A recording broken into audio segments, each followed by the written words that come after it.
Om Namo Bhagavate Śrī Aruṇācala Ramanaaya Namaskaram. Today I'm going to be talking about verse 5 of Śrī Aruṇācala Navamaṇimālai. As I explained earlier, Navamaṇimālai consists of 9 verses, but Bhagavan wrote on different occasions, and which were later collected together to form this song of 9 verses. The first 3 verses are, broadly speaking, about the greatness of Aruṇācala and the grace of Aruṇācala. Verses 4, 5, 6, and 7 are prayers, and the final 2 verses, 8 and 9, are autobiographical verses, we can say. Bhagavan is talking about, referring to his own life, but in praise of Aruṇācala. So this is the second of the 4 prayer verses in this song. I'll first read the Tamil, then I'll read the English meaning, and then I'll explain in more detail. The verses in Tamil: Śrīaruṇācala śōṇagiri śiṟakka vārum ciṭsorupa ṉāmiṛaiyē śriya ṇēṇṭṛaṉ pērāṉa piṛaiyellām poṟuttuk kāttup piṉṉumivaṉ pāṛidaṉil vīṛā vaṇṇaṅ kārāṉa karuṇaiviṛi koḍuppā yiṉṭṟṟēळ kaḍumbhavatti ниṉṭṟūkarai māṭṭē pērāṉa duṇḍōtāy śiśuvuk kāttup ṉiharaṭṭṟa nalunukku ṉērāṇa.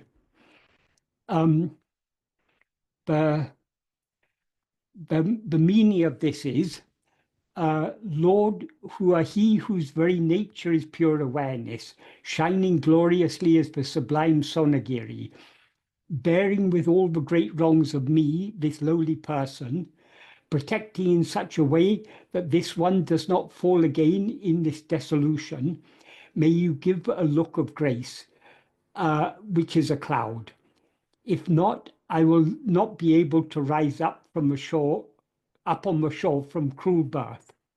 Is there that which is comparable to the unequal good that a mother does for a child, may you say?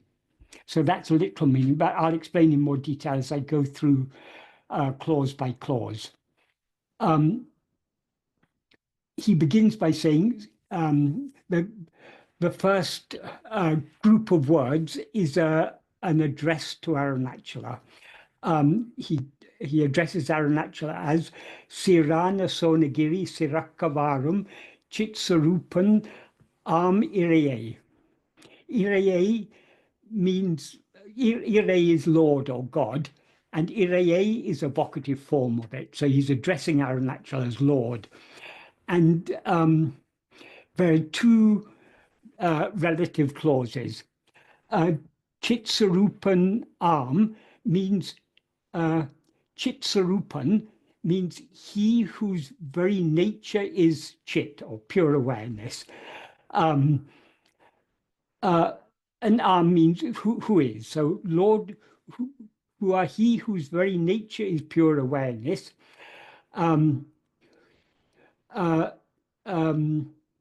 And then the other relative clause is Śrīaruṇācala śōṇagiri śiṛakka vārum.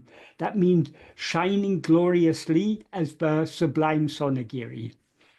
Vārum means, it can mean being, living, flourishing.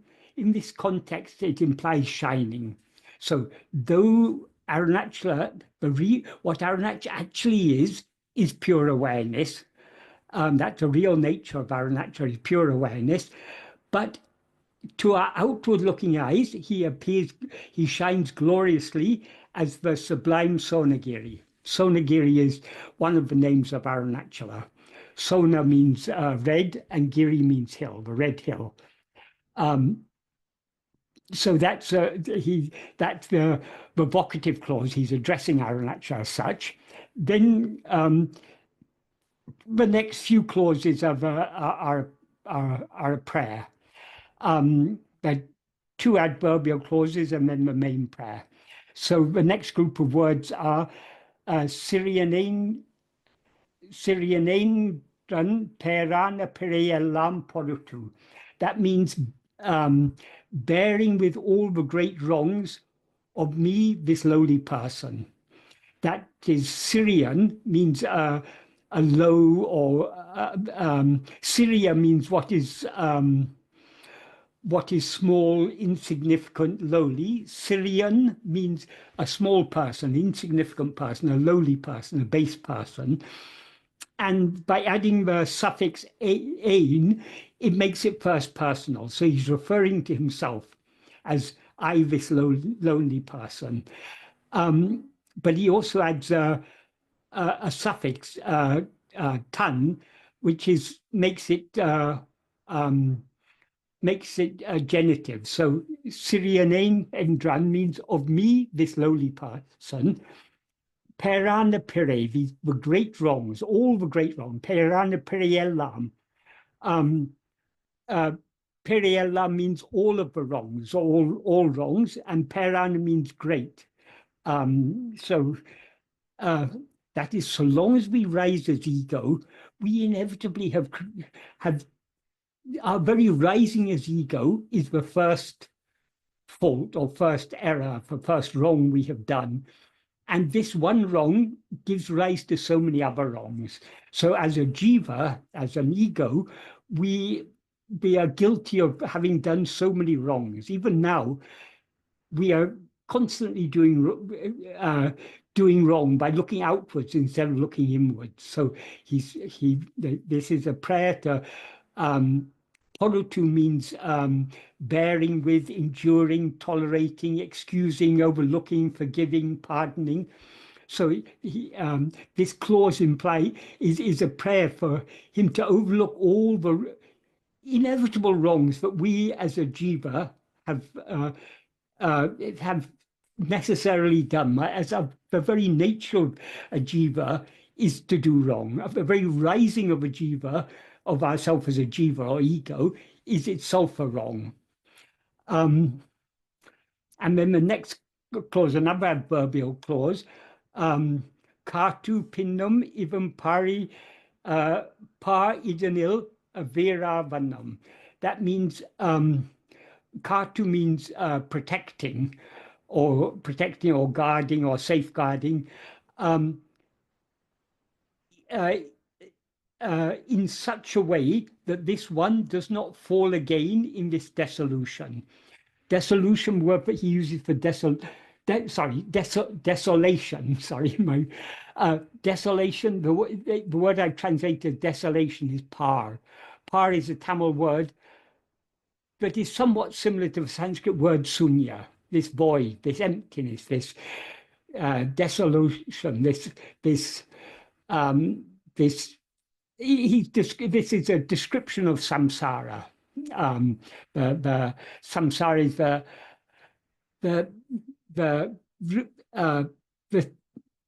the state of embodied existence, the perpetual cycle of births and deaths. So the implication of this clause is protecting me in such a way that this one, the word used for this one is ivaṇ. Ivaṇ means he. In Tamil, there are two words for he. There's avaṇ and ivaṇ. Avaṇ means he in the sense of that one. It's a distal form of the masculine third person pronoun, and ivaṇ is the proximal. It's closer. So avaṇ means that one, ivaṇ means this one. He's referring to himself, in other words. So protecting me in such a way that this one does not fall again in this desolation, meaning samsara, or the state of embodied existence. And then the main prayer comes in the next one, in the next clause, that is kārāṉa karuṇaiviṛi koḍuppā.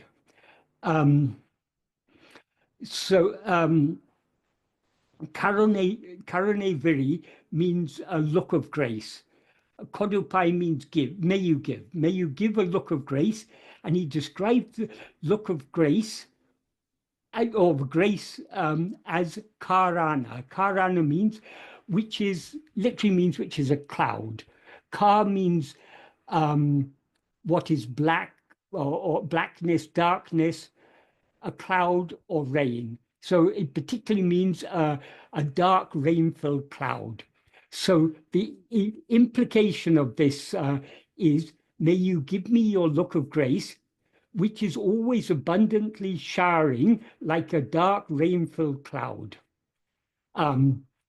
Always abundantly shining like a dark rain-filled is not there in the verse, but it's what is implied by this word kārāṉa. So when he describes grace as a cloud, that is the idea. It's a cloud in the sense that it's always showering abundantly like a dark rain-filled cloud. This is the main prayer. Give me your look of grace. This is a very, very significant prayer.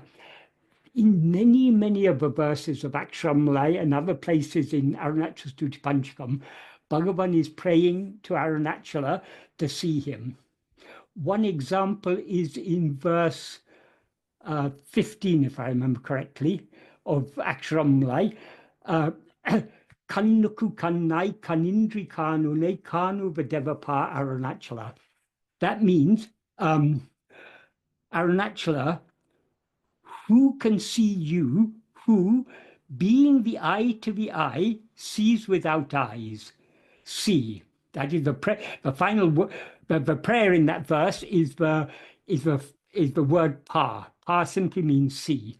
So what he says in that verse, what he implies in that verse when he says, "Who can see you, who, being the eye to the eye, sees without eyes?" That is, Bhagavan often uses the word I in the sense of EYE, as a metaphor for awareness. So Aruṇācala is the eye to the eye in the sense that it is the original light of awareness that illumines the mind, enabling the mind to be aware of all other things. And Aruṇācala sees everything without eyes. It sees everything. How does it see everything? By being. That is, there is nothing that is other than Aruṇācala. Aruṇācala is the original light of awareness, which is Satchit, pure being awareness, which is the very existence of all things that seem to exist. So Aruṇācala knows everything by being everything. Not that Aruṇācala is always one, but in our view, what we see as all this manyness is what is actually one, namely Aruṇācala, the light of awareness. So he sees everything, not with eyes. He doesn't have physical eyes to see all the physical things. He doesn't have a mental eye to see mental things. He sees everything just by being the one underlying reality of everything. So he sees everything as it is, namely as itself, the one. Whereas we see the one as many, he sees what we see as many is what he sees as one, which is what it actually is. So that verse has a very, very deep meaning when he says, "Who can see you?" That implies we can't see Aruṇācala because he is not an object of sight. He is the original light that illumines the mind, enabling the mind to know all other things. So how can we know Aruṇācala as he is? The implication is we ourselves can't know, but the important point is the final thing, pā, see. That is, Aruṇācala is our own reality. So his seeing us is in him seeing, his seeing us is our seeing him or our seeing ourselves. We can use an analogy for this. Like all analogies, it has its limitations, but this is the best way we can explain it. If we want a reflection, if we want our reflection in the mirror to look at us, all we have to do is to look at it. By our looking at the reflection looks at us. In the same way, only when Aruṇācala looks at us with its look of grace, will we thereby be enabled to see it? Because that is, as ego, we can never know our own reality, because ego is the false awareness, I am this body. So long as we're aware of ourselves as I am this body, we don't know ourselves as we actually are, which is pure satchit, pure existence awareness, which is what is ever shining as I am. So long as we conflate this fundamental awareness I am with a set of adjuncts called this body, we are not aware of ourselves as we actually are. So as ego, we can never know our own reality. We can know our own reality only by ceasing to rise as ego and being as we actually are. Merely by being as we actually are is knowing ourselves as we actually are. As Bhagavan says in verse 26 of Upadesha Undiyā, tānai irutale tanne aridalām.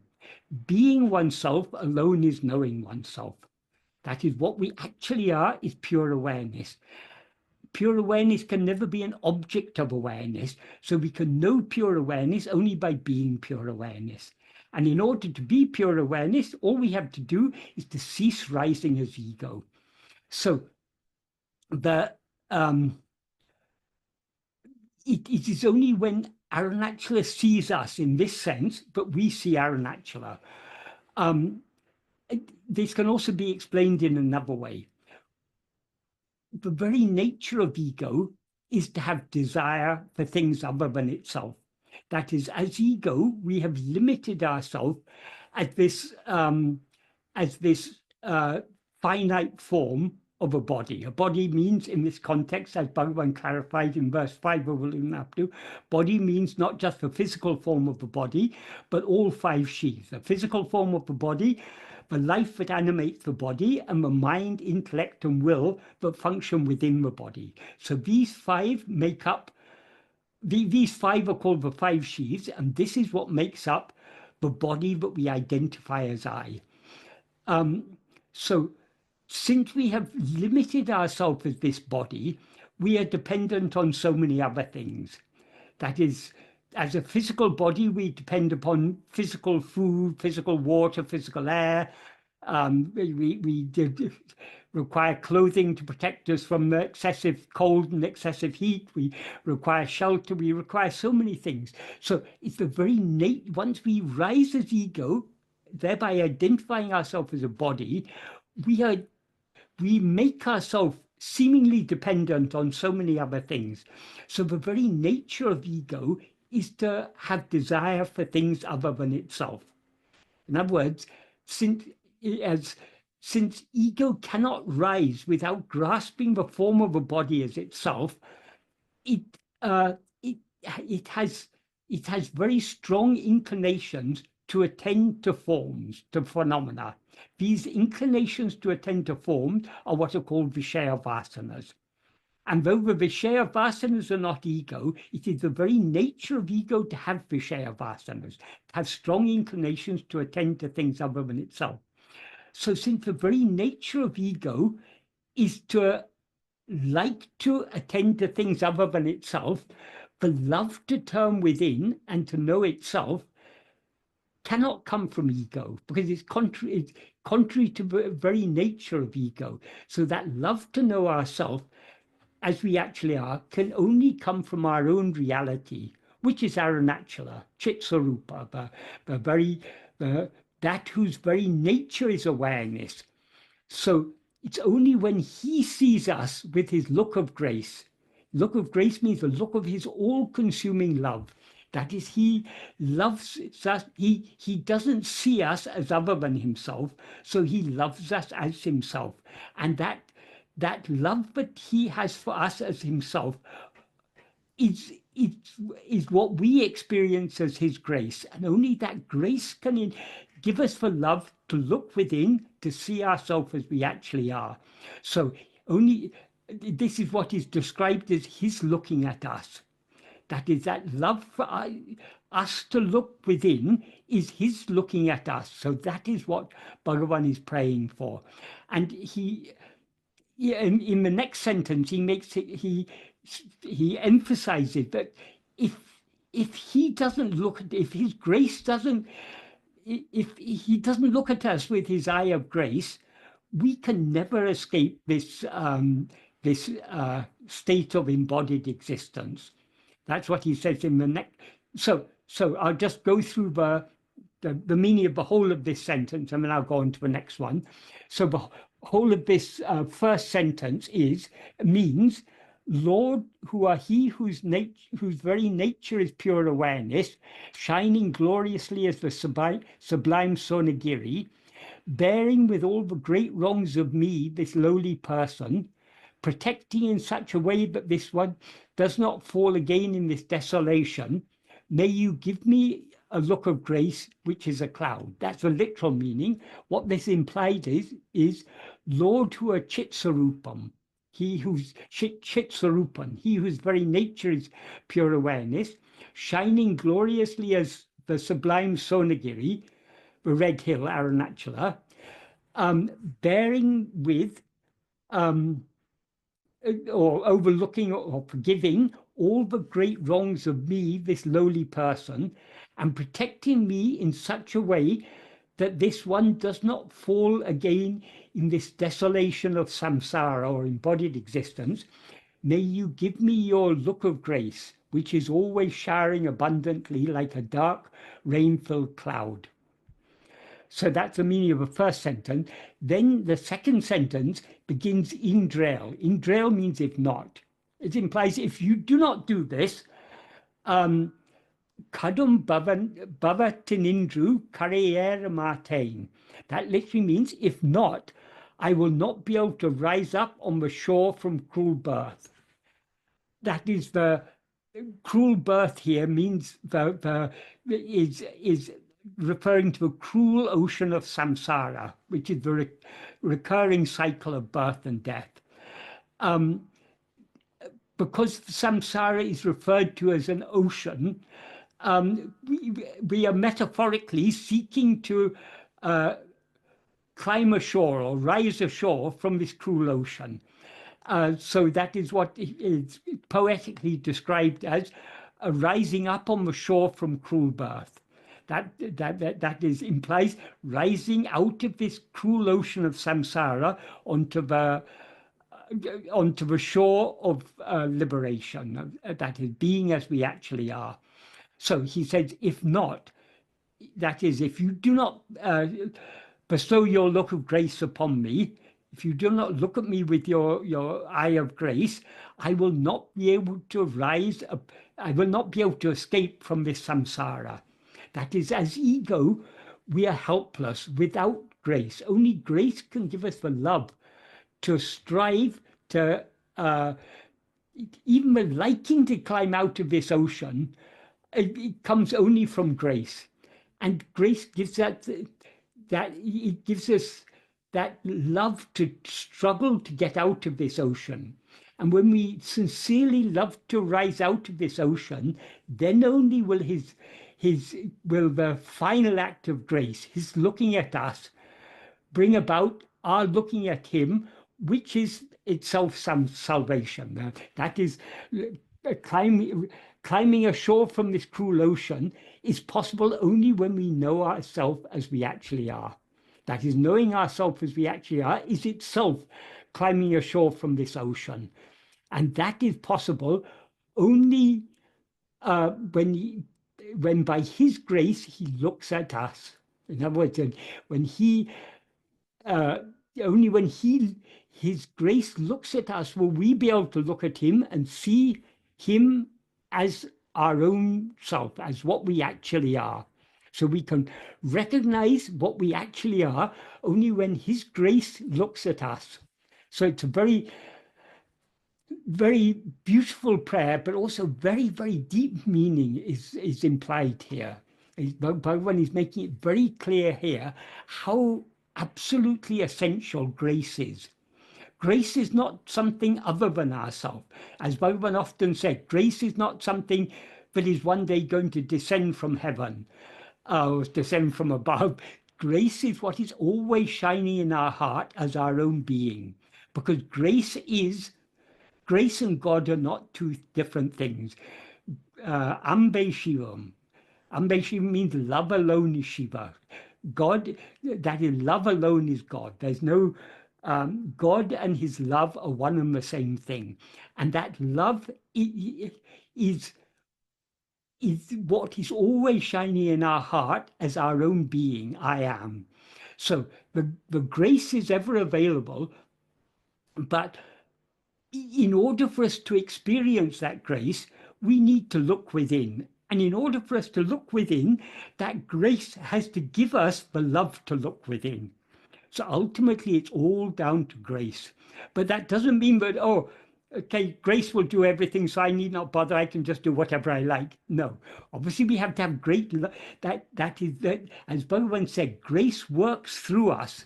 So our love to look within and to surrender ourselves to him is part of the process of grace. So we shouldn't think we can just carry on however we like, because so long as we're carrying on however we like, it's the nature of ego to like to rise and go outwards. So that is what is obstructing the work of grace. This is why in the 12th paragraph of ṇāmiṛaiyē, Bhagavan begins by saying, Kadavalam Guruvum Unmayil Vērāla. God and Guru are in truth not different. They're one and the same thing. That is, Bhagavan gives the word Guru is used in so many different senses, but the sense in which Bhagavan uses the word Guru and God are one. So there's no Guru other than God. And then he says in the next sentence, just like the prey that is caught in the jaws of a tiger can never escape, so those who have been caught in the glance of Guru's grace will surely be saved by him and will never be forsaken. So he gives us a great assurance, but then he also gives a warning. In the next sentence he says, Eninum Guru Kartya Varipadi Tavaradu Nadikavendum. Nevertheless, it is necessary to walk without fail according to the path shown by Guru. That's a literal meaning. In other words, we have to follow the path shown by Guru, because our following that path is a part of that process of grace. We can't expect grace to do everything, just like a surgeon operating on us without any involvement in our part. We have a part to play, which is yielding ourselves to that grace. And we can yield ourselves to that grace only by trying our best to follow the path that Bhagavan has shown us, trying our best to look within and thereby surrender ourselves to him. So though this verse is a very beautiful poem, if we think about it carefully, there's so much deep meaning and implication here. And then in the final line, Bhagavan uses another analogy. He says, ṉērāṇa duṇḍōtāy śiśuvuk kāttup ṇiharaṭṭṛa. That means, literally, is there that which is comparable to the unequaled love, to the unequal good that a mother does for a child? The word for child is sisu. Sisu means particularly a baby or a small infant, a small child. So how much love and care a mother has for a small child.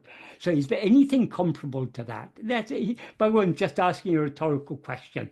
The implication of this is that you, Aruṇācala, are my mother, and I am your child. So you should take care of me accordingly. That's what that Bhagavan doesn't state that explicitly, but that's what he implies by this rhetorical question.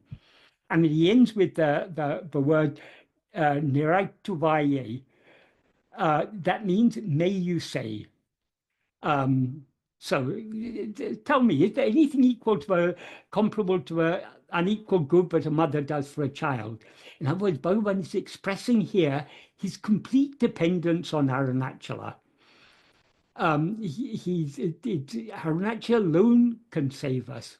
That is what Bhagavan is saying. But that doesn't mean that we don't have our part to play. That is because the grace of Aruṇācala works through us by giving us that love to turn within.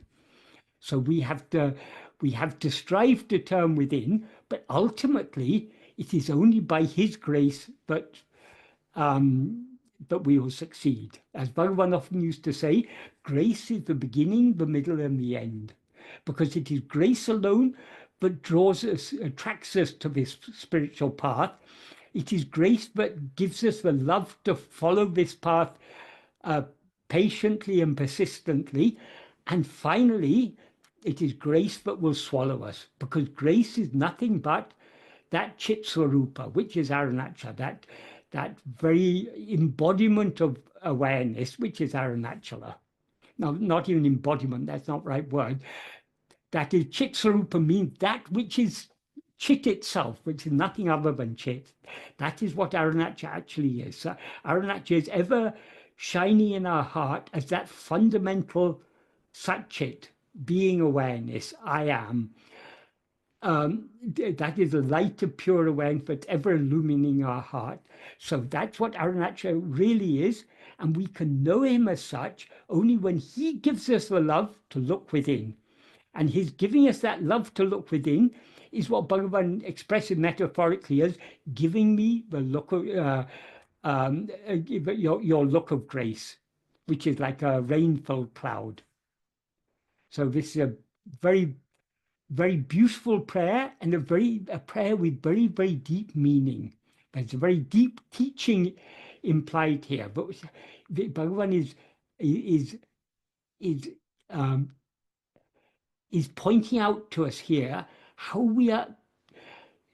much we should be depending on grace. But our depending on grace doesn't mean we depend on grace most truly when we turn within and subside back into the heart. So grace, it's not, sometimes people say, is it a matter of effort or grace? The very effort we make to turn within is itself the working of grace. So it's all down to grace, but grace works through us. It's grace that gives us the love to make the effort to look within. And that effort that we make to look within is his looking at us. And only when he looks at us in such a way that we see him as he actually is, are we thereby saved from this ocean of samsara. So the first questioner asks two questions. The first one is,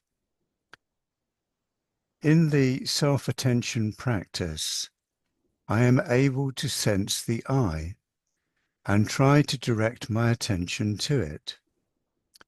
For a few brief moments, everything seems to come to a halt.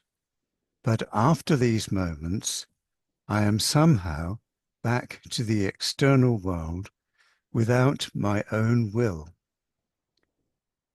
I only realize it a few minutes later. Is it important to try and stay inward for longer? Or is the act of turning in and the frequency of doing it, of doing so, the most important thing? Right, okay. First, a little bit of clarification. When this questioner says, I'm able to sense the I, that is, I am able to sense the I. That is, the I that is able to sense the I is the I that is saying I am able to do so. That is, we are always clearly aware of I. We are always clearly aware I am. So it's not that I is something new that we have to sense and find. That is, what we need to do is to distinguish I from all the things that we take to be I. Now we are identified with this body, body consisting of 5 sheaths. That is the body, prana, mind, intellect, and will. We take these to be I. but this is not what I actually is. So we need to, because these are all objects, these are all things that we experience. I is not anything, is not any object of experience, but is the experiencer.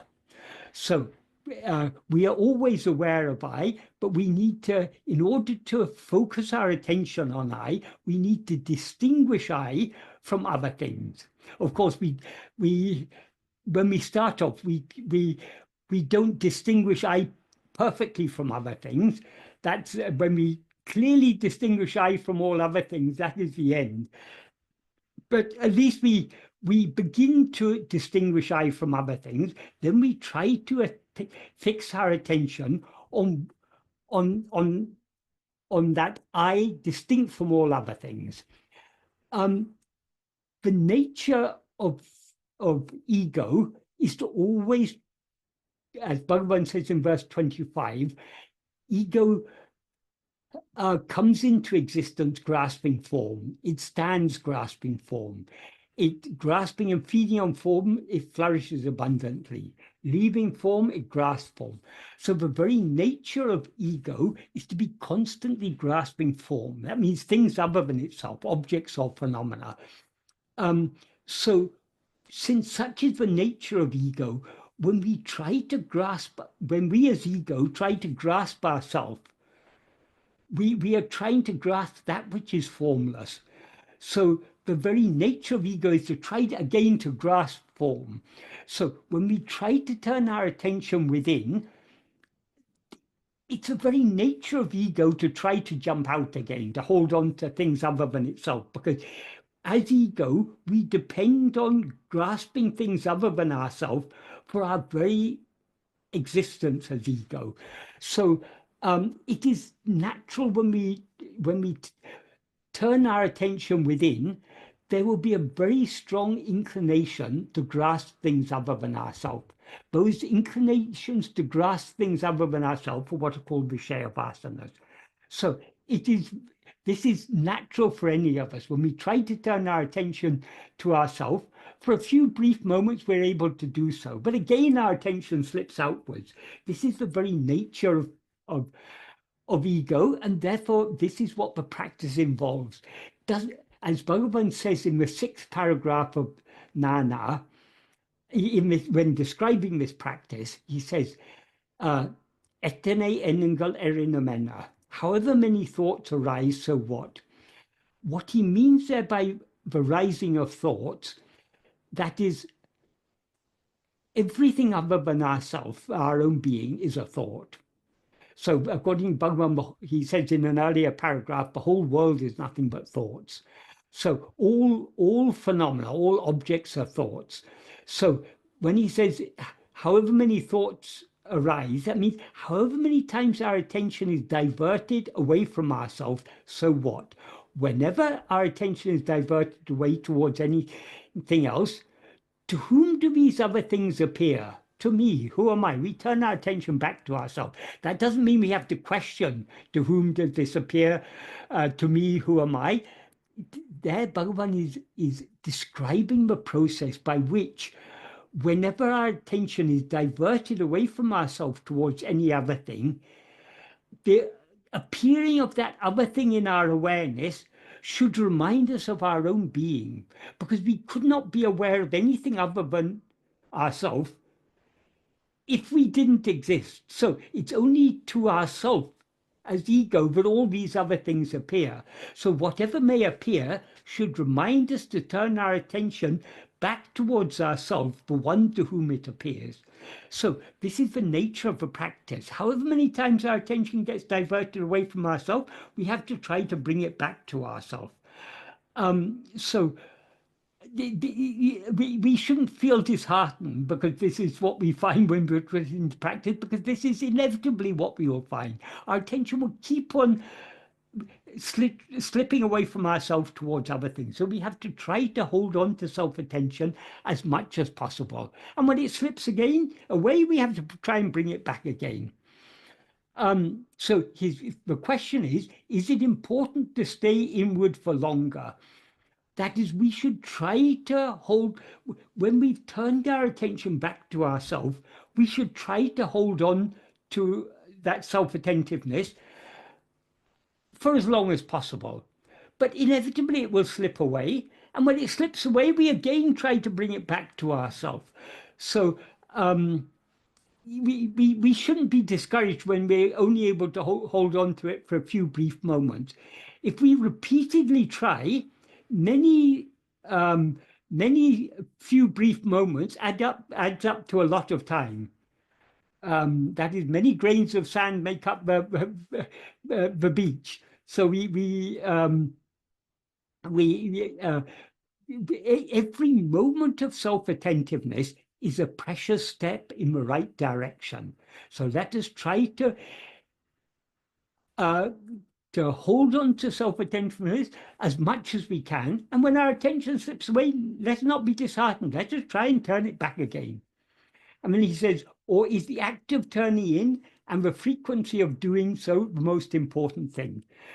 We can't really say which is more important. That is, when we've turned our attention back to ourselves, we try to hold on to self-attentiveness as much as possible. When it slips away, we try to turn it back to ourselves. So holding on to that self-attentiveness for longer is important. And when it slips away, frequently whenever it turns away, turning it back to ourselves is important. So both are important. It's all part of the same process. That is, whenever our attention slips away, we try to turn it back to ourselves. Whenever we turn it back to ourselves, we try to hold on to that self-attentiveness as long as we can. It'll slip away again, and we again bring it back. So we can't say one is more important than the other, because they're both part of the same process. I hope that's a clear answer to that question. Thank you, Michael. So we have a second question. I find it fascinating that this waking state is just another dream. But a lot of questions arise in the mind when I think about it. The continuity of the current dream from yesterday to today seems to be a striking difference compared to other dreams. I know we shouldn't worry much about analyzing this, but it feels like a puzzle that will help in understanding our own nature. Any thoughts would help. Thank you.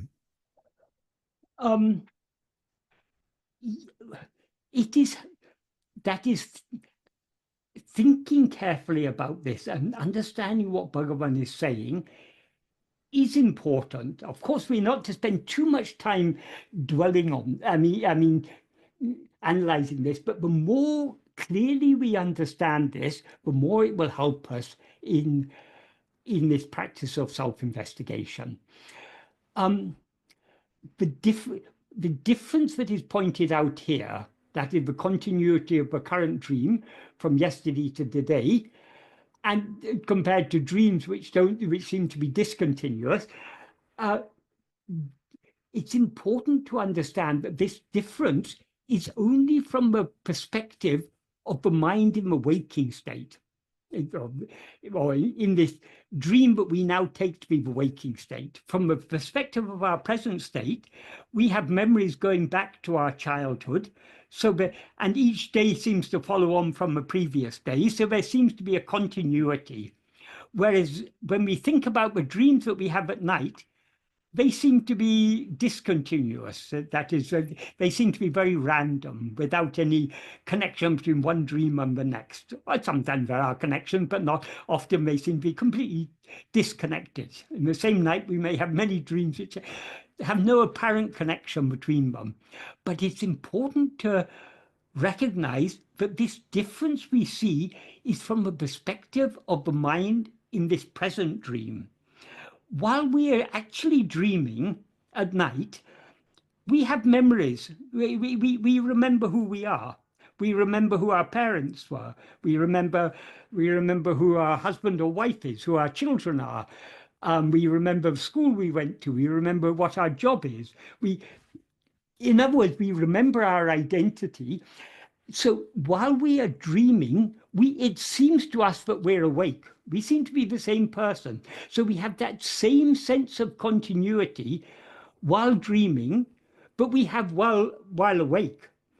But when we wake up from a dream, then only do we say, oh, no, that dream didn't have, I am in such and such a place, but I dreamt I was in some other place. I wasn't in that place yesterday, so the dream seems to be discontinuous. But while we are dreaming, there doesn't seem to be any discontinuity. Okay, now we're in a different place. That's because we must have moved from that place to this place. So all the differences we see between waking and dream are differences that seem to be the case only from the perspective of the mind in the waking state. In the dream state, these inconsistencies don't seem to be there. And a very clear illustration of this is an experience that many people have had. But we wake up in the morning and we begin to go about our daily task. We remember what we had done yesterday. We remember what we have to do today. We have to go to office. There's an important meeting we have to attend to or something. So we start to go about all our day-to-day activities, preparing for a continuity of what was going on yesterday. We know that according to our work schedule, we have to do such a thing. There may also be some other things. Maybe our husband or wife has said on the way back from work, we have to, can we go to the shop and buy this or something there? We got all these memories from the previous day. We wake up, we begin to go about our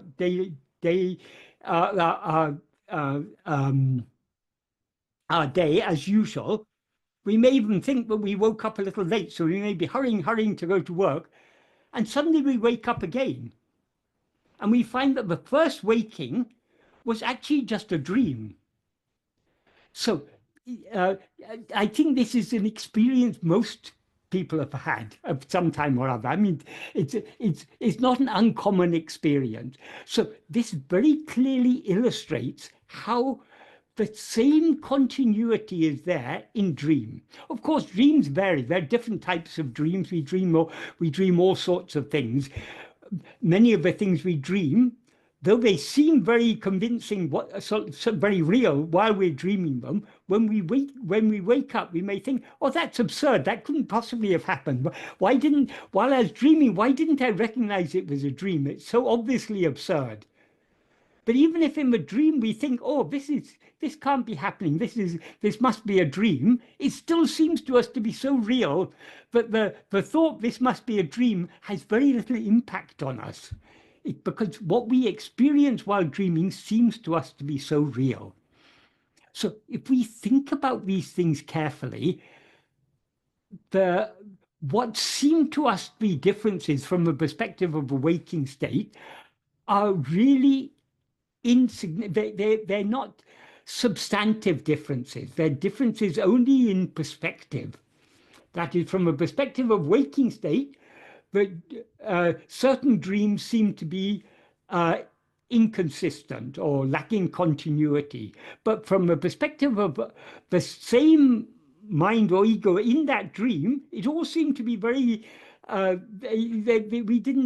didn't seem to be any lack of continuity there.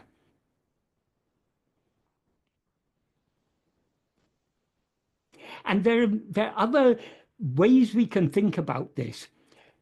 Is there anything that we experience in the waking state that we could not experience in dream? Obviously not, because we can experience anything that we experience in the waking state can equally well be experienced in a dream. So there is nothing in our present waking state that we can point at and say, oh, this proves that this is not a dream, this is waking. Because whatever we experience now, we could experience in dream, and we probably have experienced in dream or experienced something similar in dream at some point in time. So we have no reason to suppose that our present state is anything other than a dream. That is the important thing to understand. And Bhagavan points out to us, when we've got no reason to believe that, why should we assume that waking is any more real than dream? We are making an assumption based on absolutely no evidence whatsoever. So there never can be any evidence that what we are currently experiencing is anything other than a dream. For example, this conversation we're having now, we could be having this conversation in a dream. If we think about these things a lot in the waking state, we'll continue thinking about them in dream. We'll continue talking about Bhagavan's teachings even in dream, or talking about them or thinking about them even in dream. I hope that's an adequate answer to that question.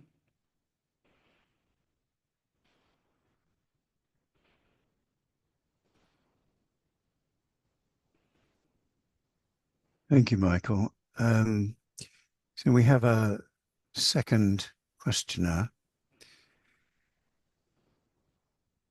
and he also has two questions. The first one is, mind at any given moment can focus inward or outward, but not both. Hence, no meaningful work can be done when mind is inward focused, and no meaningful Atma vichara is possible when mind is outward focused. So pure meditation would need pure sitting or walking meditation without getting involved in any task that needs focus, be it writing books or coding software or giving a lecture. Is this understanding correct? No, it is not, because there are many activities we do which require some attention, but don't require our full attention. For example, driving a car. Many people drive a car, but when driving a car, do we attend to, do we have our mind fully on driving? No. Often while driving a car, people will be talking, or they may be, if they're alone in the car, they may be thinking about what they have to do at work today, or what problem they have at home, or this or that. So it's possible to be engaged in a conversation or engaged in thought while doing a task which supposedly should require all our attention, because driving a car is not a, you have to take care of many things when driving a car. You mustn't hit other cars. You have to look out for red lights. When the red light comes, you have to stop. And if someone else is driving recklessly, you've got to avoid them and be careful. So driving should take so much care. But in spite of all the care that is required to drive, people are still able to drive perfectly well with only a small part of their attention on the driving, and the rest of their attention on having a conversation or thinking about other things.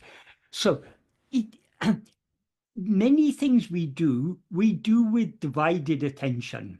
Only a part of attention to the task at hand, we give only that amount of attention which is required, and the rest of our attention will be on thoughts or on other things. So it's not a simple matter of black or white. Either we're focused inwards or we're focused outwards. Even in the midst of activities, we can have our attention at least partially directed within. The questioner gives some examples. Writing books, coding software, giving a lecture. While doing these tasks, do we cease to be aware I am? Whatever we may be doing, I am writing books, I am coding software, I am giving a lecture. So that the awareness of the I that is doing all these activities is always there in the background. So it's just a matter of shifting our attention at least to some extent, away from the task at hand, back towards the one who feels I am doing this task. That is one way of explaining it. Another way of explaining it is, as Bhagavan said, whatever is to happen will happen. That is, what is not to happen will not happen in spite of any amount of effort. What is to happen will not stop in spite of any amount of obstruction. So however much we want to experience something that we're not destined to experience, it's not going to happen. We can want to and we can try to experience it, but we cannot experience it unless it's destined to happen. And if it's destined to happen, however much we want to avoid it, we cannot avoid it. So what is to happen is going to happen. And in order for things to happen as they're meant to happen, certain actions are necessary on our part. So those actions that are necessary on our part, in order for us to experience whatever we are destined to experience, we will be made to do these actions. This is what Bhagavan implied in the first sentence of a note he wrote for his mother. Avarava prarabdha prakaram adakanavan angan girindu atvipan. That is, in accordance with the prarabdha of each one, he who is for that, meaning God or Guru, being there, meaning being in each place, or being in the heart of each one, will atvipan means will cause to dance. So we will be made to do whatever actions are necessary in order for the prarabdha to unfold. So even if all our attention is on ourself, our body, speech, and mind will continue doing whatever God makes them do. So as we go deeper in the practice, the more we will find that the self-attentiveness can go on more and more deeply, in spite of any amount of activity that may be going on, in spite of any outward tasks we may be involved in.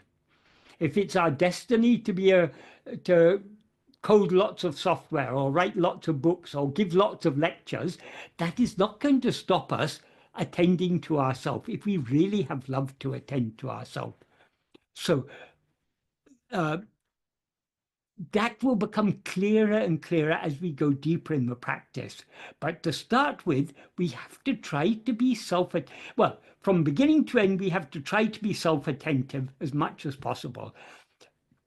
At the beginning, when we are just starting, when our love to be self-attentive is still very weak, we may find that we're not able to, we forget about being self-attentive when we're engaged in other activities.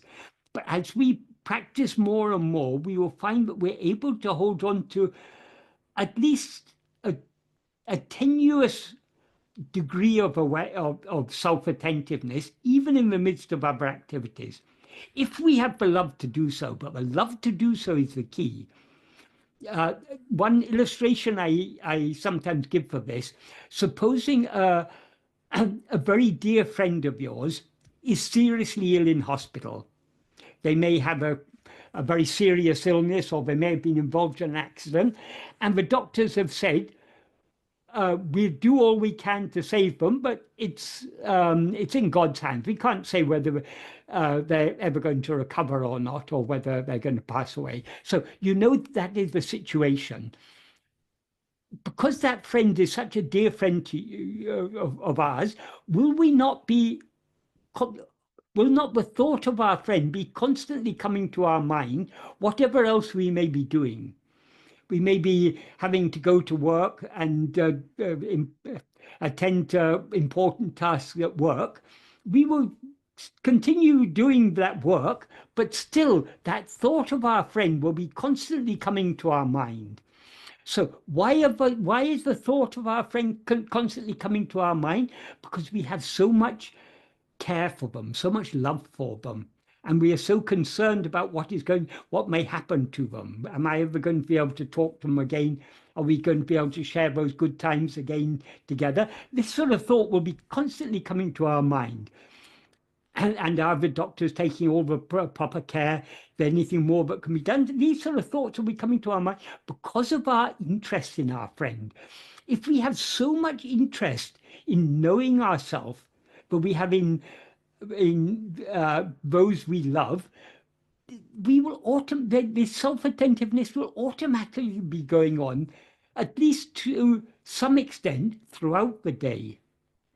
If it's not going on throughout the day, as is the case for most of us, it shows how little is our love. So how can we cultivate more love? Only by persevering in the practice as much as possible. Whatever else we may be doing, we should try to remember our own being, I am.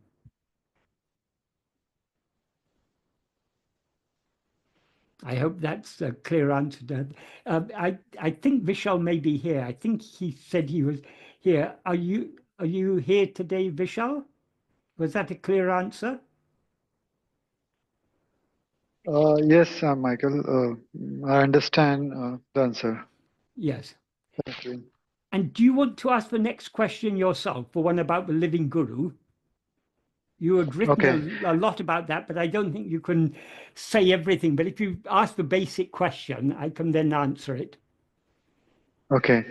So since you said that grace is very important, yes, the question came is grace comes from living guru, or it can come from guru who is not on the earth right now. I understand the self is always eternal, but the self is without mind. So the self can grace, but a particular form of guru, can it grace when it is no more in human body? What does Bhagavan say in the verse that I talked about today? He's asking Aruṇācala to look at him with grace. Is Aruṇācala a living guru or a dead guru? Well, I don't know. You don't know? Bhagavan says, ciṭsorupam. He's referring to Aruṇācala, ciṭsorupa, he whose very nature is pure awareness. Is pure awareness living or dead? That is living. Living, yes. And he also says, sīrāṇa śōṇagiri śiṟakka vārum. Vārum means, I translated it as shining, can also be taken living as the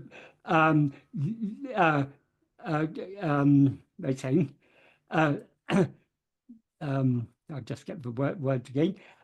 So śiṟakka means gloriously. So he's gloriously living as the sublime śōṇagiri. So the Aruṇācala is the living guru in the form of a hill. He's that is the real form of Aruṇācala is Chit, is pure awareness. But outwardly he's manifest in the form of a hill. So when we talk about guru, we need to understand what is meant by the term guru. Your question, as you have phrased it, was, is a living human guru necessary for the self to transmit grace? Firstly, about transmitting grace, grace is not something that is transmitted. Grace is our very, as Bhagavan said, grace is what is always shining within us as I. Grace is the infinite love that we as we actually are have for ourselves as we actually are.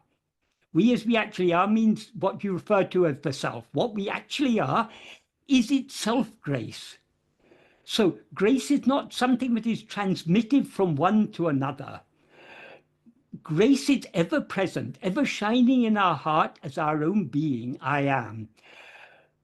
We need to turn within to attend to it. But in order to turn within to attend to it, we need love. That love is kindled in our heart by grace, which is ever present in our heart. So we shouldn't think of grace as something that is one is transmitting to another. Because if you've got one transmitting to another,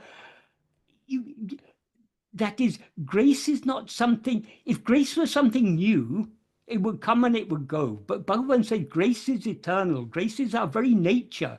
Grace is the very nature of God, who is nothing, none other than ourselves. So it's not necessary for God to transmit grace. He's ever present in our heart as grace. And as grace, he gives us the love to look within. And the more we look within, the more we subside. The more we imbibe that grace. So we shouldn't think of grace as something being transmitted. Grace is ever there. You talk about a living human guru. We need to understand what is meant by the term guru. The term guru is used in many different senses. Bhagavan used the term guru in the very highest sense of all.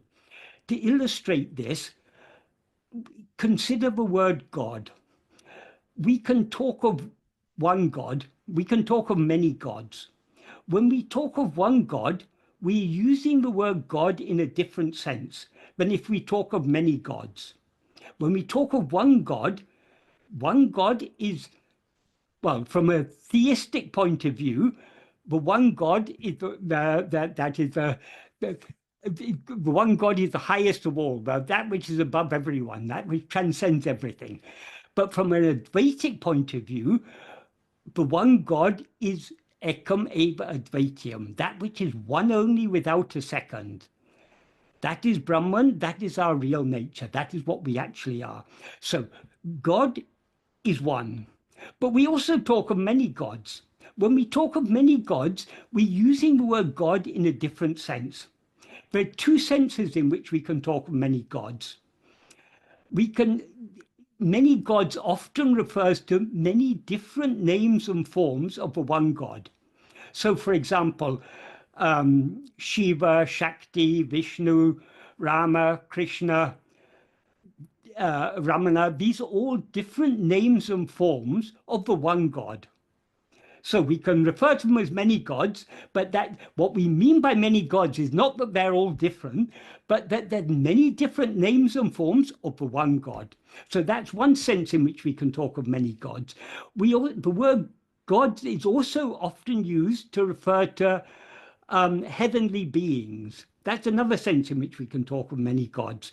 So the same word God is used to refer to the one ultimate reality, to the many names and forms in which that one ultimate reality appears in this world, and also to all the heavenly beings, also called gods. So the same word God is used in many different senses. Likewise with guru, the word guru is used in many different senses. The people use the word guru even for an ordinary teacher. If you want to learn music, if you want to learn some musical instrument, and you go to a teacher, that teacher is your guru. They teach you the musical instrument, but the word guru is used in a very different sense. The word guru is also often used to refer to someone in a parampara. Parampara means a lineage. That is, every sampradaya, or most sampradayas, have lineages of gurus. So when one guru passes away, they appoint a successor, and that successor becomes a guru. So there's a lineage. That is guru also in a different sense. But the sense in which Bhagavan uses the word guru is very, very different. In the first sentence of the 12th paragraph of Nāna, Bhagavan says, Kadavalum Guruvum Unmayil Vērāla.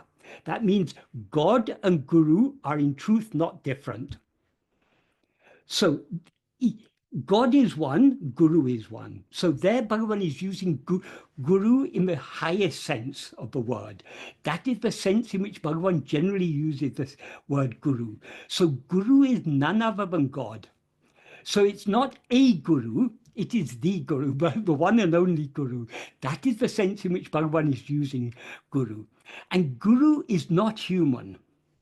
Guru may appear in a human form, but that doesn't mean Guru is human. Like Bhagavan Ramana, he appeared in a human form, but is he limited to that human form? If he's limited to that human form, then he was only there for 54 years. From from the time he, from July 1896 up to April, that was the time when he had his death experience and so-called attained self-realization. That's according to the life of the body. Until the time of the death of that body. Is Bhagavan just limited to those 54 years? Obviously not. Bhagavan is eternal. Guru is eternal. People sometimes used to ask Sadhuam, is a living guru necessary? And Sadhuam said, yes, a living guru is absolutely necessary. But if by the term living guru, you mean a living body, that living guru will one day be a good dead guru. What is the use of such a guru? We need a living guru who is eternally living. Bhagavan is that eternally living guru. Bhagavan is the same Shiva who appeared as Aruṇācala between Brahma and Vishnu to solve their quarrel. The same Shiva who appeared in the form of Dakshinamurti for the Sanakadi rishis. That same Shiva has appeared in the form of Bhagavan Ramana as our guru. So the guru is one. Guru and God are one. There's no difference at all. So guru is, though guru appears in human form, guru is not human. Though any human form will be perishable. There was a devotee of Bhagavan called Janaki Mata. Janaki Mata once came to Bhagavan. Once when she was visiting the ashram, she saw Bhagavan returning from the Gosala, and there was only one or two attendants with him.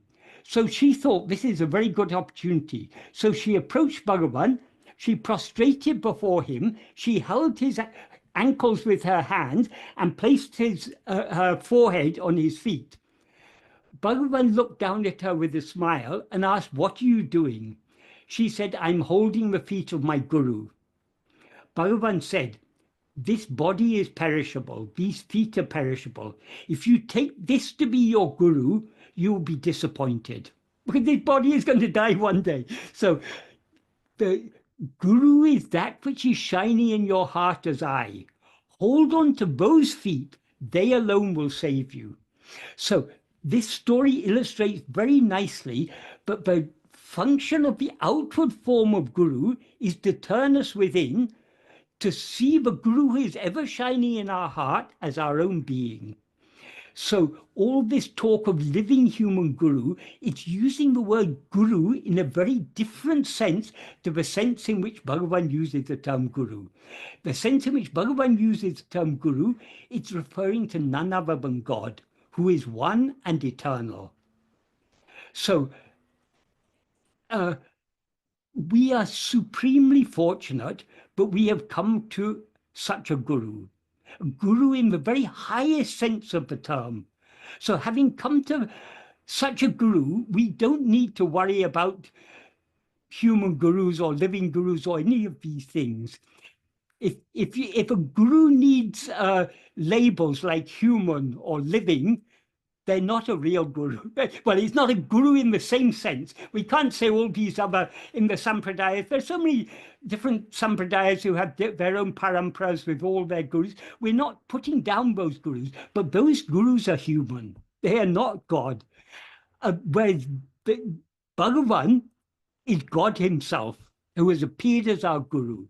So we should understand that the word guru is used in different senses, and we are supremely fortunate that we have come to a guru like Bhagavan, that is a guru who is the guru of all gurus, above all, who's not a guru in the sense that all these others are gurus in the very highest sense.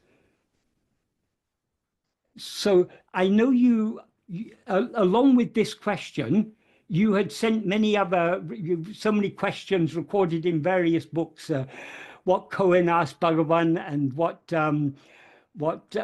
Yogi Ramaya asked Bhagavan. All those questions they asked was because of not understanding the sense in which Bhagavan uses the term guru.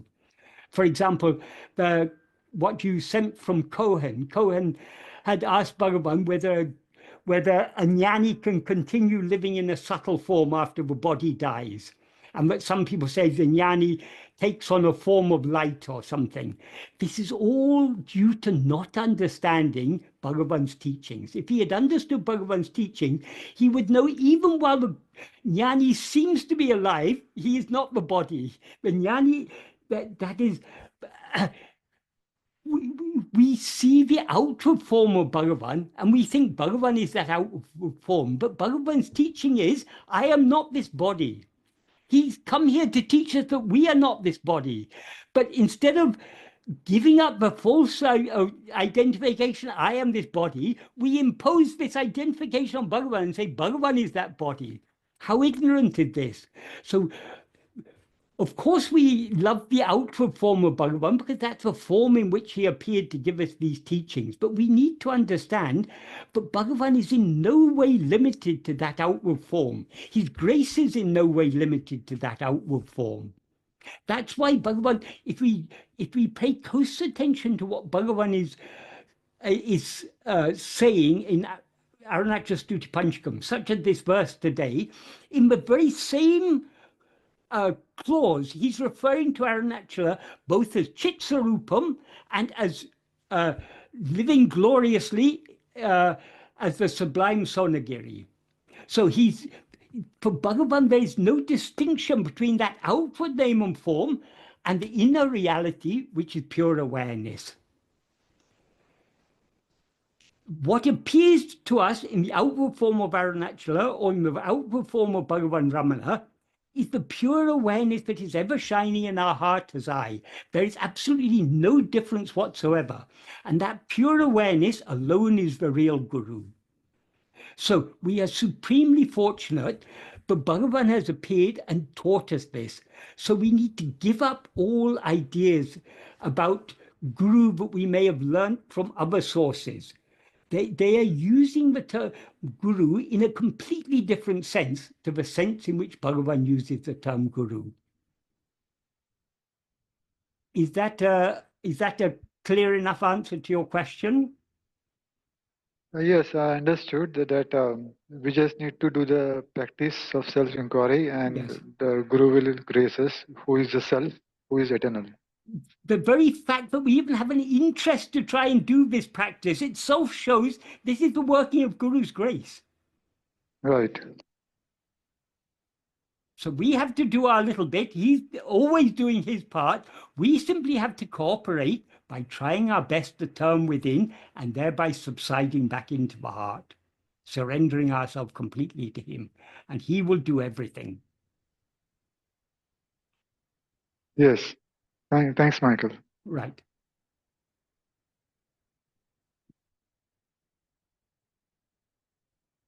Right, thank you, Michael. So we have a few questions from today in the chat box. Right. The first one,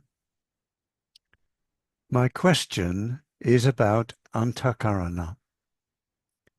What is it in the view of the physical stroke spiritual sense? Antakarana means the inner instrument. The inner instrument is said to have 4 functions. Those 4 functions are manas, buddhi, chittam, and ahankaram. Manas means mind. That in that context, mind refers to the grosser functions of the mind. That is perception, memory, thoughts, feelings, emotions, and so on. This is all the grosser functions of mind are called manas. That is the manomaya kosha in terms of the 5 koshas. Intellect, or that is the buddhi is the intellect, which is what it corresponds in the terms of the 5 sheaths to the vijñānamaya kosha. That is the judging, discerning, discriminating function, a reasoning function of the mind. So that's a subtler function than the grosser functions. But it's still the only that is the difference between the manas, buddhi, and chittam. They're difference in function. That it's the same thing. It's the same one antakarana, but has different functions. The chittam means the will. Often you'll see chittam translated as memory, but that is a misunderstanding. Even very learned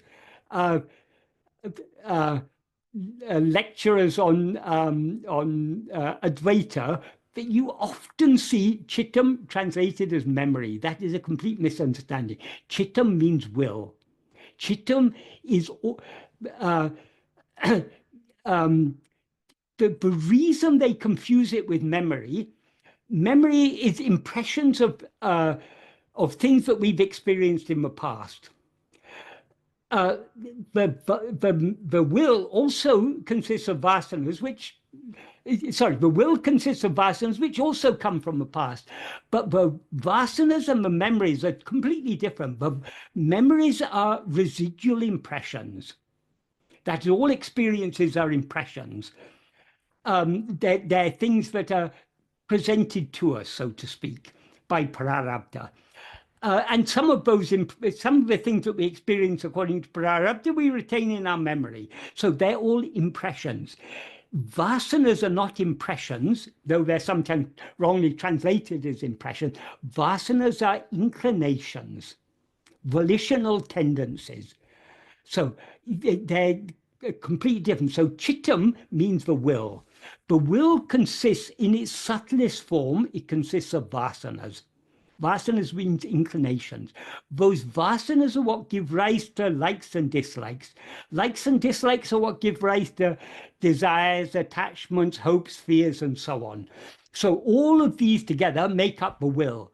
The will in its subtlest form is what is called vasanas. In a slightly grosser form, it's what are called likes and dislikes. In a slightly grosser form, is what are called desires, attachments, and so on. So that is the will. The fourth, and that will corresponds to the anandamaya kosha. So manas is manamaya kosha. Buddhi is vijnanamaya kosha. Chittam is anandamaya kosha. The fourth one is ahankara. Ahankara is not any of the koshas. The kosha means sheath or covering. Ahankara is what identifies all the five sheaths as I. So the I that is thinking, the I that is perceiving, the I that is remembering, it's identified there with the manas, the grosser functions of the mind. The I that is judging, discriminating, reasoning, there that ego is identified with the buddhi, with the intellect. The I that likes this and dislikes that, but wants this and doesn't want that, but desires this and fears that, that is the ego identified with the chittam, or anandamaya kosha, the will. But so I is the root and essential part of the antakarana. The other three parts of the antakarana, they're not actually different parts, they're different functions. So the same ego functions in different ways according to what part it identifies with. Now the ego, if the ego says, I am sitting, it's there, it's identifying with the body. If it says, I am breathing, I am living, I'm digesting food, it's identifying with the pranamaya kosha. But the ego isn't any of these five sheaths, because the five sheaths are jada. Whereas ego is not jada. Ego is chit jada granti. It is the conflation of the awareness and the jada means what is not aware. So these five sheaths are all jada. As Bhagavan says in verse 22 of Upadeshundya, they're jada and asat. But and therefore they're not I. But ego is the I that identifies all these five sheaths as I. So the question was something about spiritual. The spirit is the reality of ego. Spirit means swarupa. That is, spirit in the sense of swarupa is the reality of ego. That is, as I said, all these all the five Śrīs, they're all jada, they're devoid of awareness. But ego is a conflation of awareness and these five Śrīs which are not aware. So it's called chit jada granti. They're not formed by the entanglement of a conflation of chit and jada. That chit portion of ego, the reality of ego, that is the spirit. So to return to this, to separate ourselves from these five Śrīs and return to the spirit, to return to what we actually are, we need to investigate ego. But when we investigate ego, we're not investigating any of the five Śrīs. We're investigating the chit element of ego. As Bhagavan says, it's recorded nicely in Maharshi's Gospel. He explains that ego is chit jada granti, and he says in your investigation into the source of the aham vritti, you take the essential chit aspect of ego. So it's that awareness aspect, that is what we're investigating, that's what we're attending to. And by holding on to the chit aspect, we separate it from all the jada aspects, because the jada things are not holding on to us. We are holding on to them. That is, we as ego hold on to these and say, I am this body, I am this mind, I am this will. These things, and so it's we who are holding on to them, they are not holding on to us. So if we as ego, instead of holding on to these five Śrīs, if we try to hold on to ourselves, to the awareness, to our own fundamental awareness, I am, to the extent to which we hold on to our fundamental awareness, I am, we thereby let go of everything else. And when we let go of the five Śrīs, they drop off, and the pure awareness, I am, alone remains. I hope that's a clear answer to that question.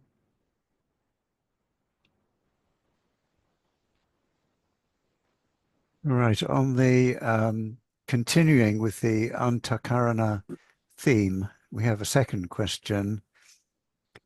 How can an individual correctly understand the teaching from a teacher such as Bhagavan? In other words, do we need to have identical Antakarana to get the intended meaning from the teacher? If we have different Antakarana, is there any way to improve it for correct understanding? Thank you. That is, when we talk about Bhagavan's teachings, superficially we're talking about the words. Bhagavan has given his teachings in words in the form of Aruṇācala Stuti Panchakam, Uludu Napadu, Upadeshundiya, Anmavide, Nana. These are Bhagavan's words. These words are necessary because our mind is going outwards. So we need these words to turn our mind back within. So we hear these words from Bhagavan, or we read these words. When we read anything, we need to make sense of it.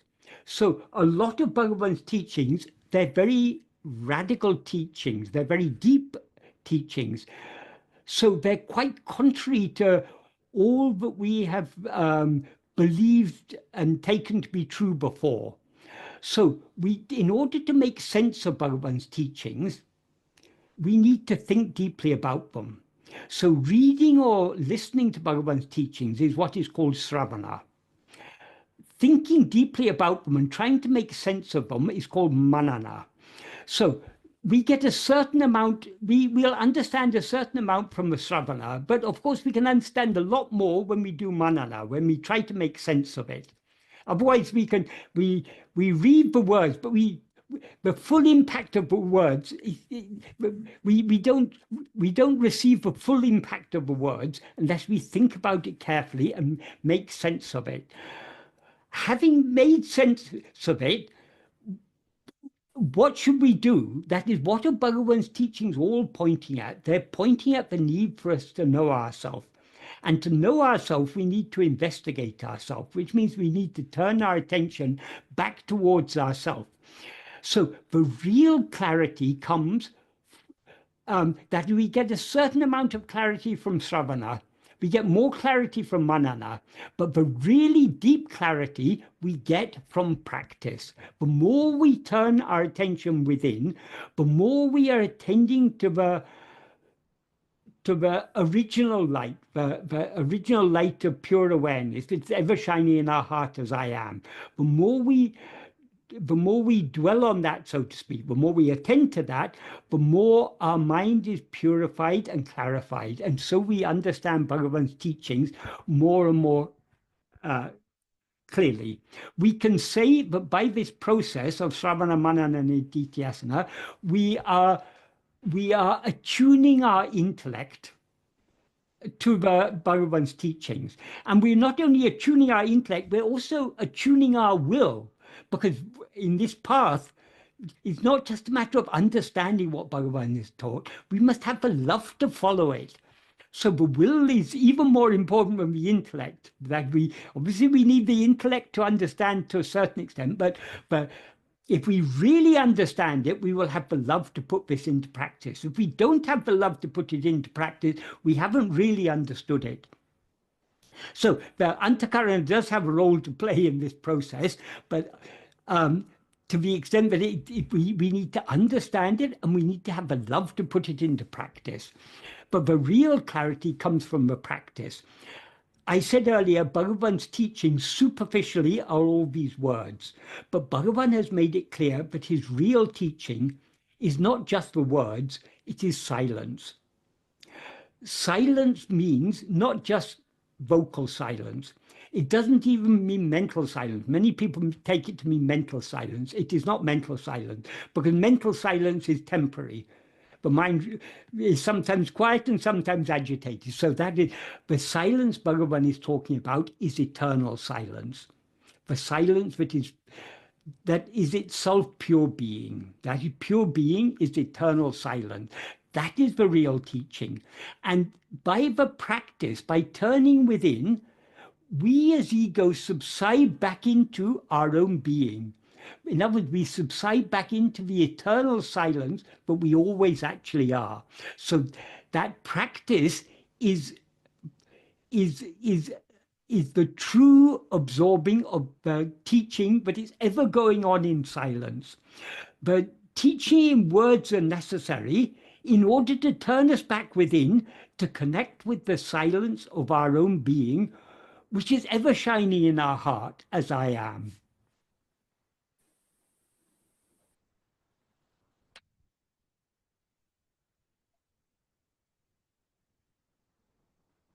Silence is both what we seek to know and the means by which we know it. That is, silence is the state that Bhagavan described beautifully in verse 27 of Upadesha Undiyā. Verse 27 of Uludunapadu. Nan Uddiyada Ulinilai. The state in which I is without rising. In other words, the state of pure being. That is silence.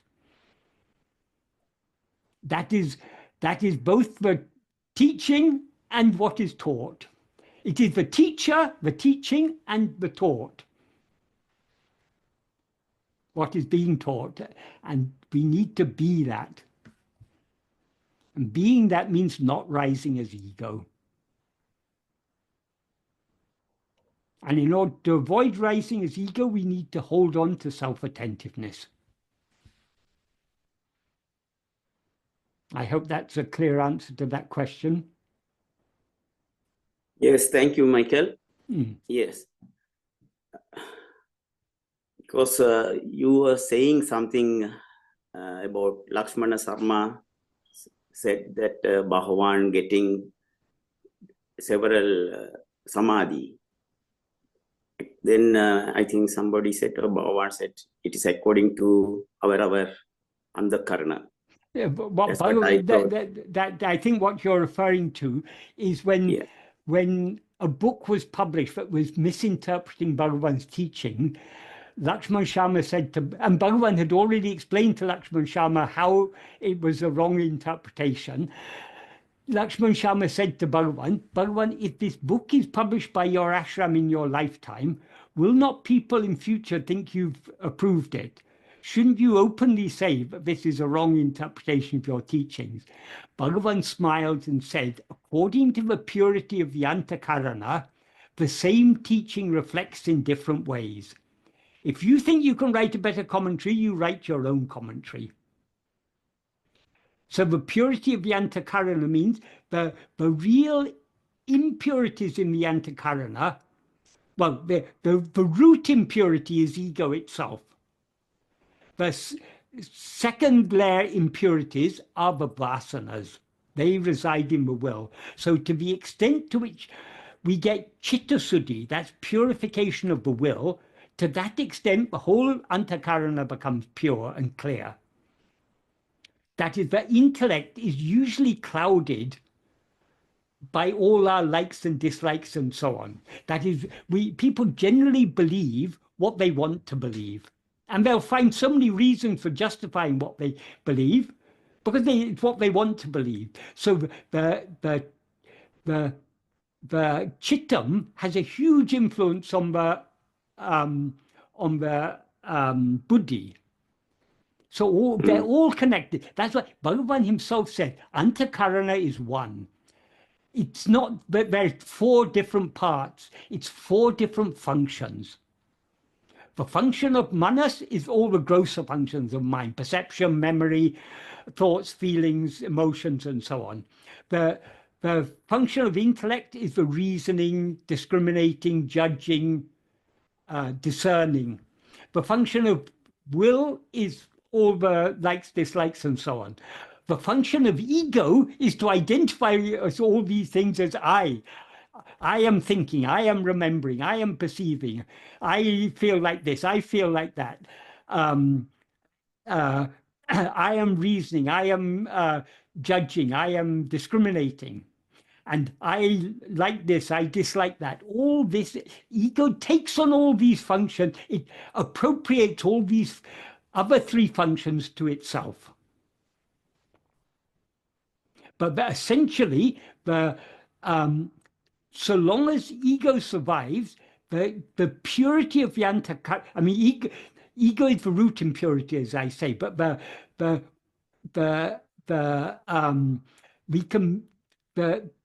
measure of the purity of the Antakarana is the purity of the chittam. That's why we talk about citta-suddhi. Citta-suddhi is often translated as purity of mind, which is correct, but a more precise definition of citta-suddhi is purification of the will. Because it's all our vasanas, our likes, dislikes, desires, attachments, and so on. They're the real, they're what gives the ego strength. The more ego's vasanas are erased, the more willing, the more submissive ego will become, the more it will be willing to turn within and subside back into the heart.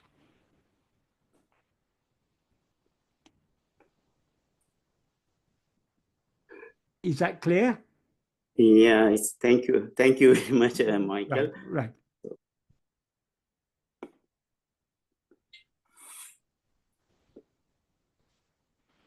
Right.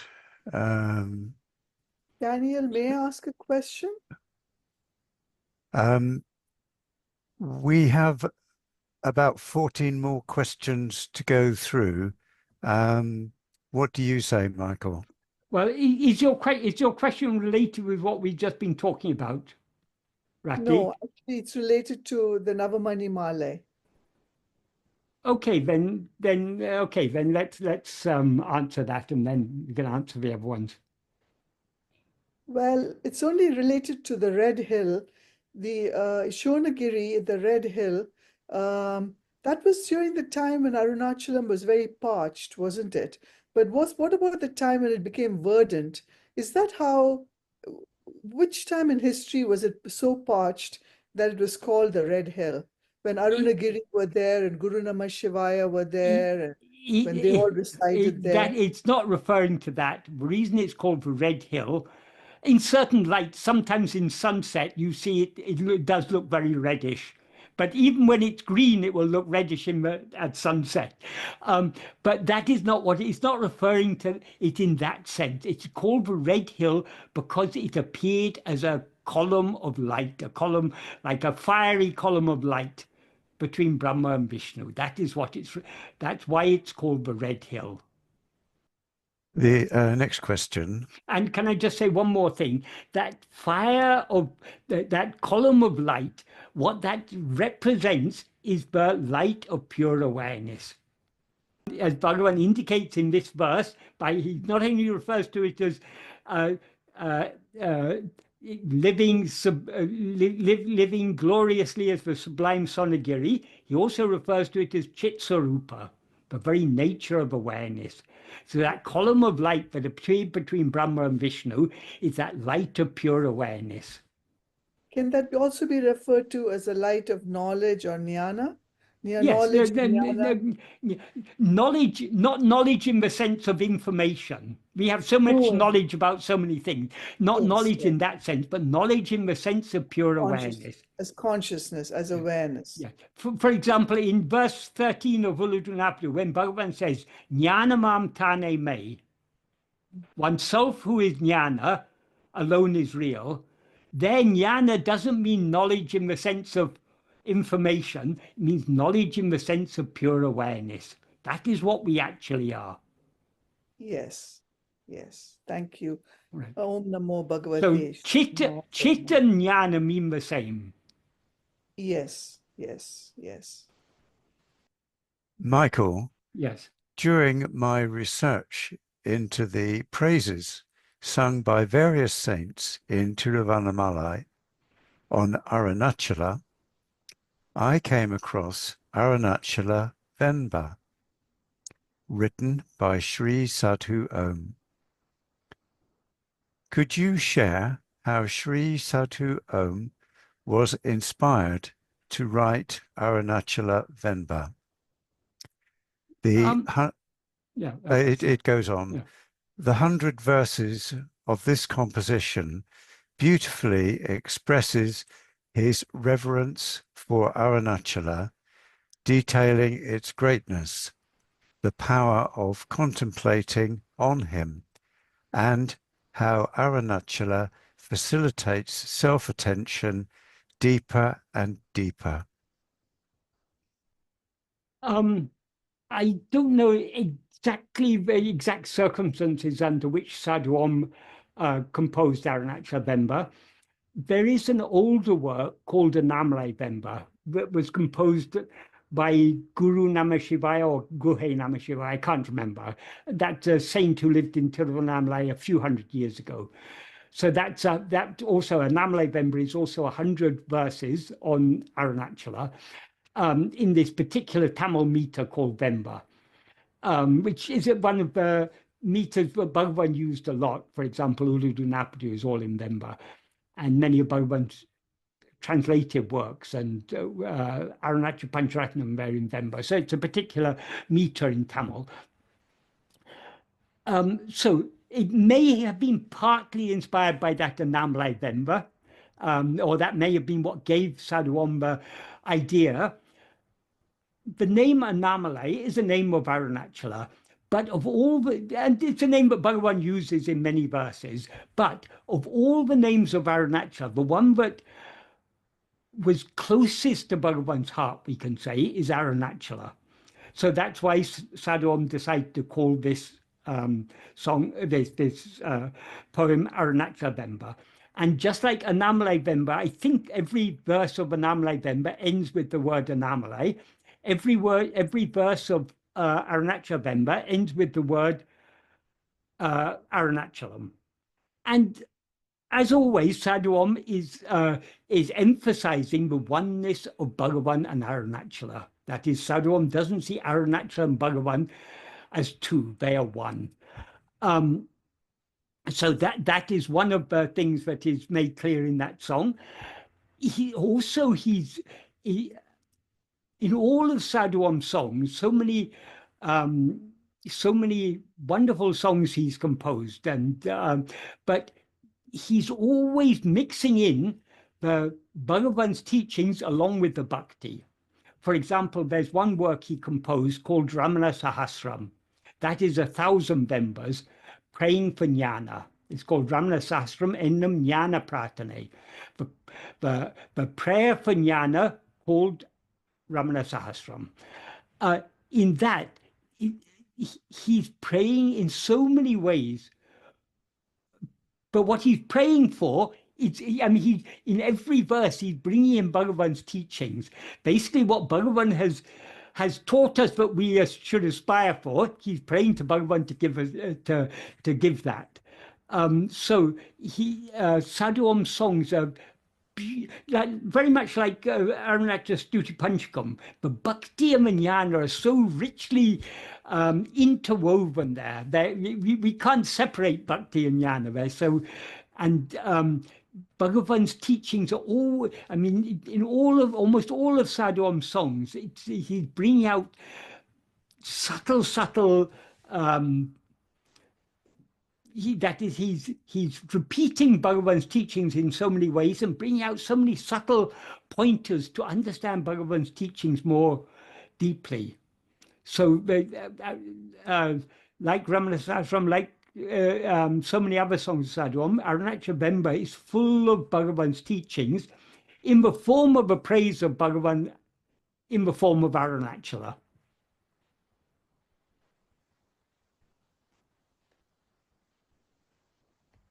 I hope that's an adequate answer to that question.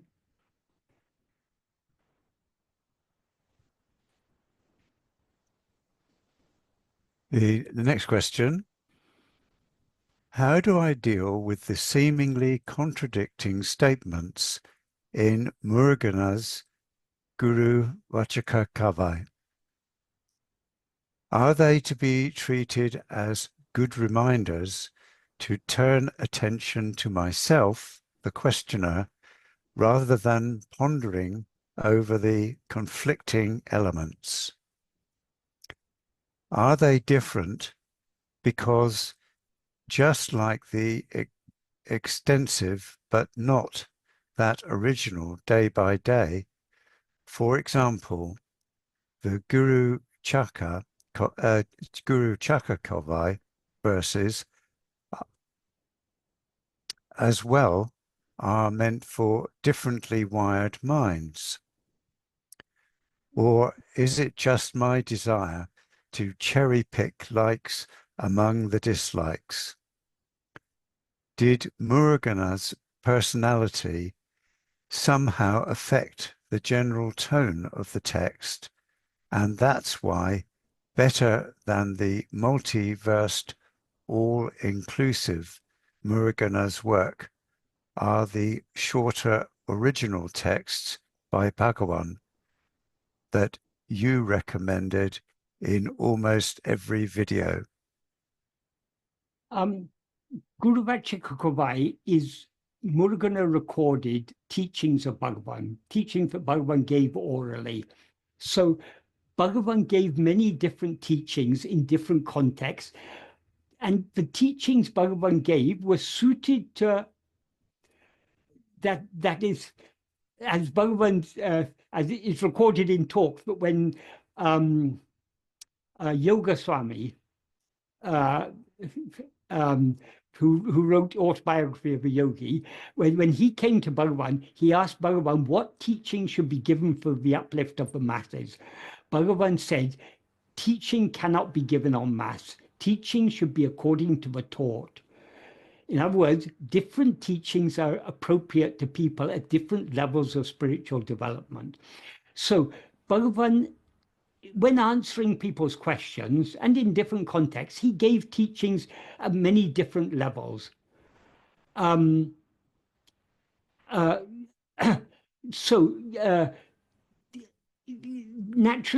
so Guru Vācaka Kavai reflects that in that there are the teachings of Bhagavan, but we're going to record in Guru Vācaka Kavai, reflect the different, I mean, generally, Guru Vācaka Kavai is a very deep text, but he recorded not only the very deepest teachings of Bhagavan, but also some of the more teachings that were more tailored to suit people at different levels of understanding, let's say. So I don't think there are no intrinsic contradictions in Guru Vācaka. If we find different types of teachings, it's because they were intended for people at different levels of understanding.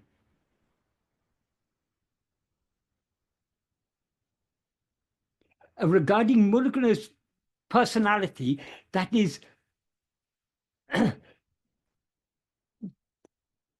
of course, to the outward-looking mind, Murugana and Bhagavan are separate. But Murugana inwardly had surrendered himself completely to Bhagavan. Inwardly, he had merged in Bhagavan. So he was a very, very pure channel through which Bhagavan's teachings were recorded. So there are no recordings by others of Bhagavan's teachings that have been so faithfully recorded, faithfully reflected as Murugana in his verses in Guru Vācaka. Of course, there's ṇāṇa, which was recorded by Śrī Pillai, but Bhagavan then himself rewrote that in the form of an essay. So the final form of ṇāṇa, which is the essay form, was written by Bhagavan himself. And while doing so, Bhagavan made some small improvements and omitted things that which were appropriate in the context he said it, but which could lead to a misunderstanding. So Bhagavan very carefully wrote that essay in a way to make it a text applicable to all. But Guru Vācaka, it has teachings that Bhagavan gave in different contexts to different people. So there will be, obviously, there will be differences in it. But I mean, I wouldn't say contradictions, but there'll be things that superficially may seem to be contradictory, but it's because they were teachings given in different contexts to different people, according to their level of understanding.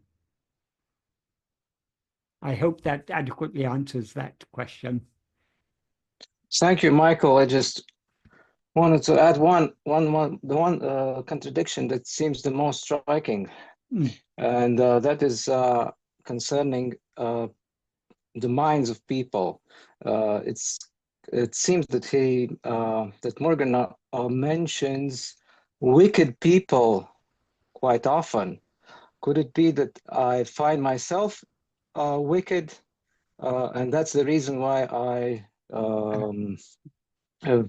pay attention to these quotes most? Wicked or good and evil or whatever, these are all relative terms. So long as we rise as ego, you can say we're all wicked, because our very rising as ego is seemingly, that is what we actually are, is the one indivisible, immutable, eternal, infinite Satchidananda. We have now limited, that is Brahman. We have now killed that Brahman by limiting ourselves, not of course Brahman is never killed, but seemingly we have killed Brahman by limiting ourselves as this name, this small finite name and form. So the very rising of ego is the root of all evil. So long as we rise as ego, none of us are totally free of evil. The evil we see in evil people is just a greater degree of selfishness. We all have a certain, so long as we rise as ego, inevitably there's a certain degree of selfishness in all of us. Even the most altruistic person is doing their altruistic acts for their own self-satisfaction. So none of us can claim to be totally devoid of evil, of bad. But there are differing degrees of these things. So if we look at the world objectively, we certainly see differences. Some people are, there are some people who are by and large, good people. Now, some people are by and large pretty terrible people. We find all types of people in this world. But as Bhagavan says in the 19th paragraph of ṇāmiṛaiyē, there are not two minds, a good mind and a bad mind. Mind is only one. It's the vasanas that are of different types, subha and asubha. Subha means agreeable, beneficial, good vasanas, and asubha means the disagreeable vasanas. And then he said, when the mind is under the sway of subha vasanas, it's called a good mind. When it's under the sway of asubha vasanas, we call it a bad mind. However bad others may appear to be, it is not appropriate to dislike them. Likes and dislikes are both to be disliked. So Bhagavan does acknowledge there that there are what seem to be good minds and seem to be bad minds, but it is actually the vasanas. It depends on. So an evil person, a wicked person, is a person whose mind is very strongly under the influence of bad vasanas. As we progress in the spiritual path, our mind is gradually purified. We still have Vishaya vasanas, but our Vishaya vasanas are by and large more subha than asubha.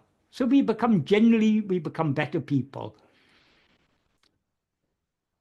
But good people and bad people, for all of us, whether we are relatively good or relatively bad, we all make the same fundamental mistake of taking ourselves to be, I am this person. That is the root cause of all the problems.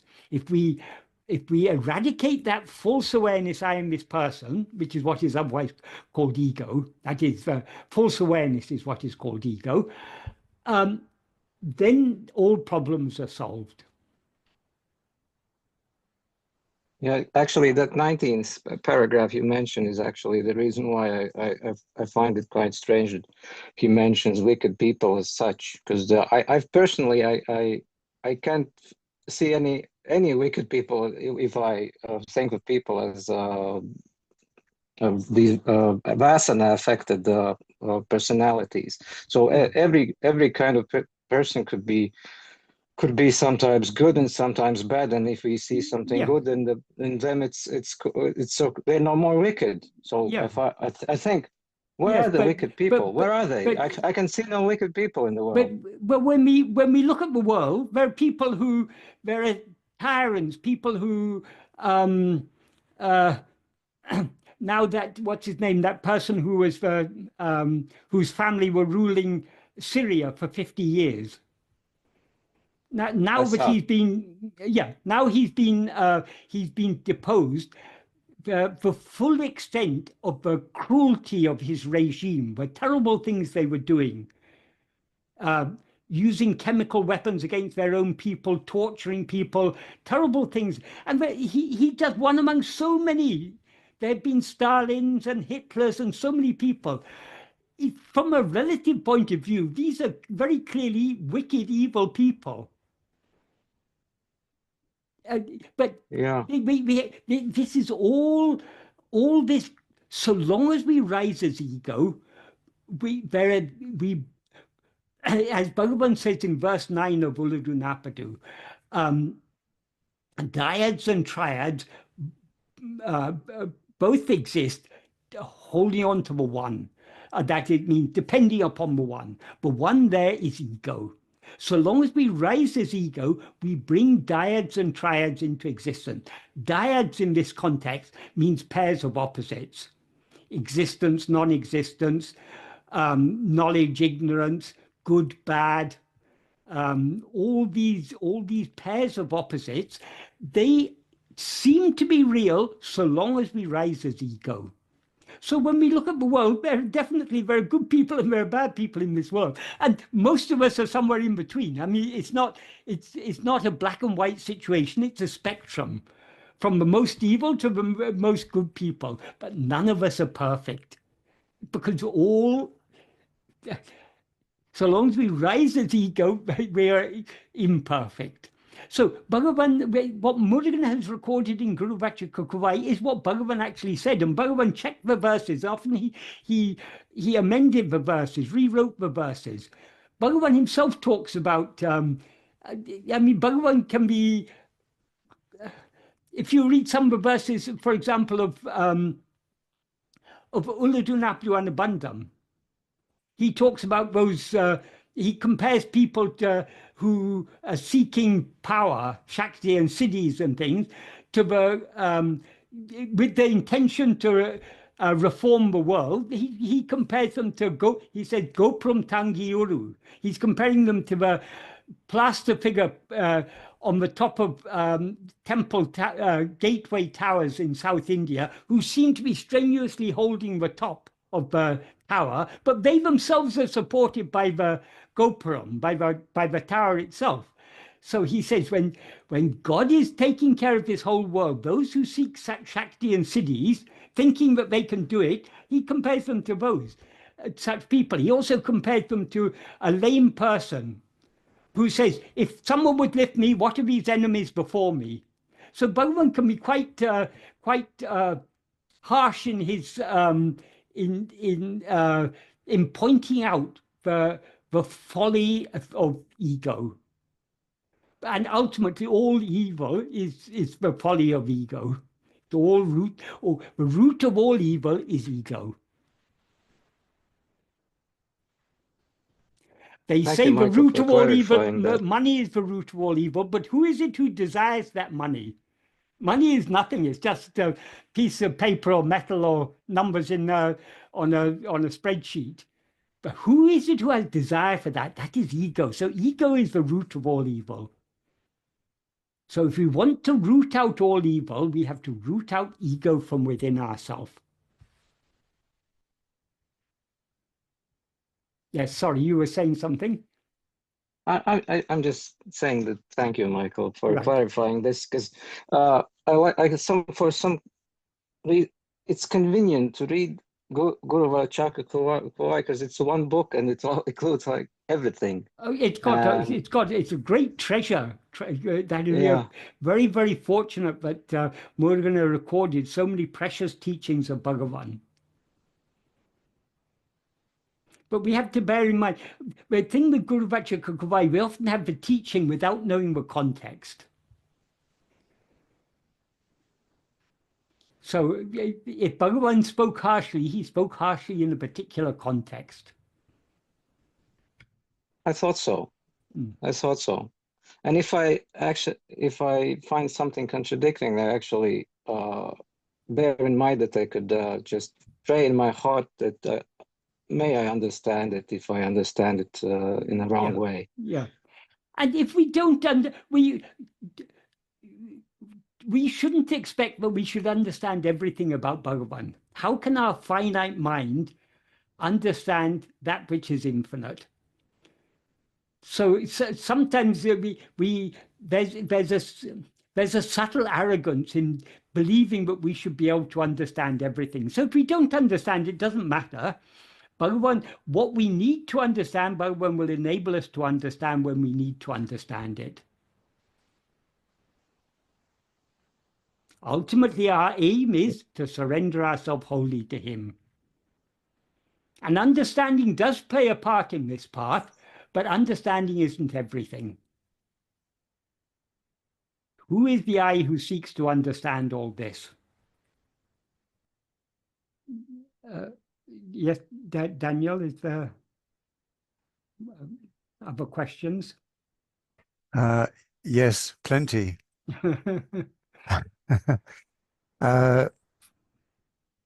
My mind seems to easily replay in dreams whatever goes through during the day. However, my meditation, my remembrance of Bhagavan or related matters never appear in my dreams. I wonder if there is a specific reason to this, for this, please. It's very difficult to say. ultimately, what we experience in dream, just like what we experience in the waking state, is according to prarabdha.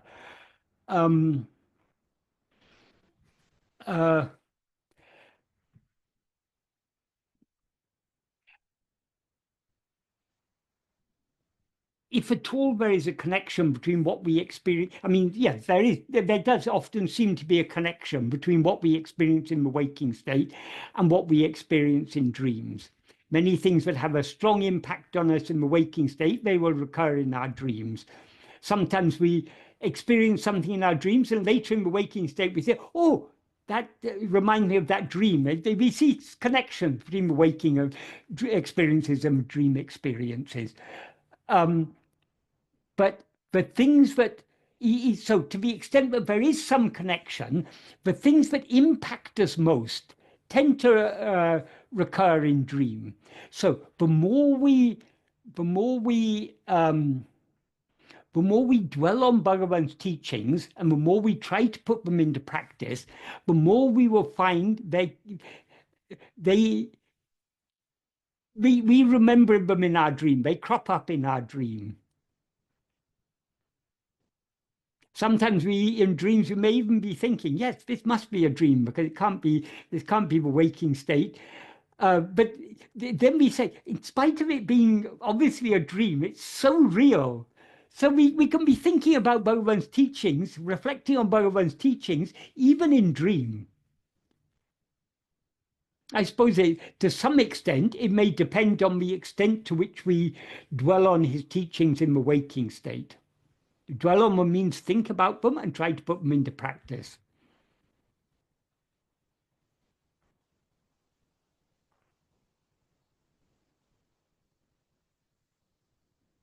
But we shouldn't get dejected just if we don't remember Bhagavan's teachings in our dream.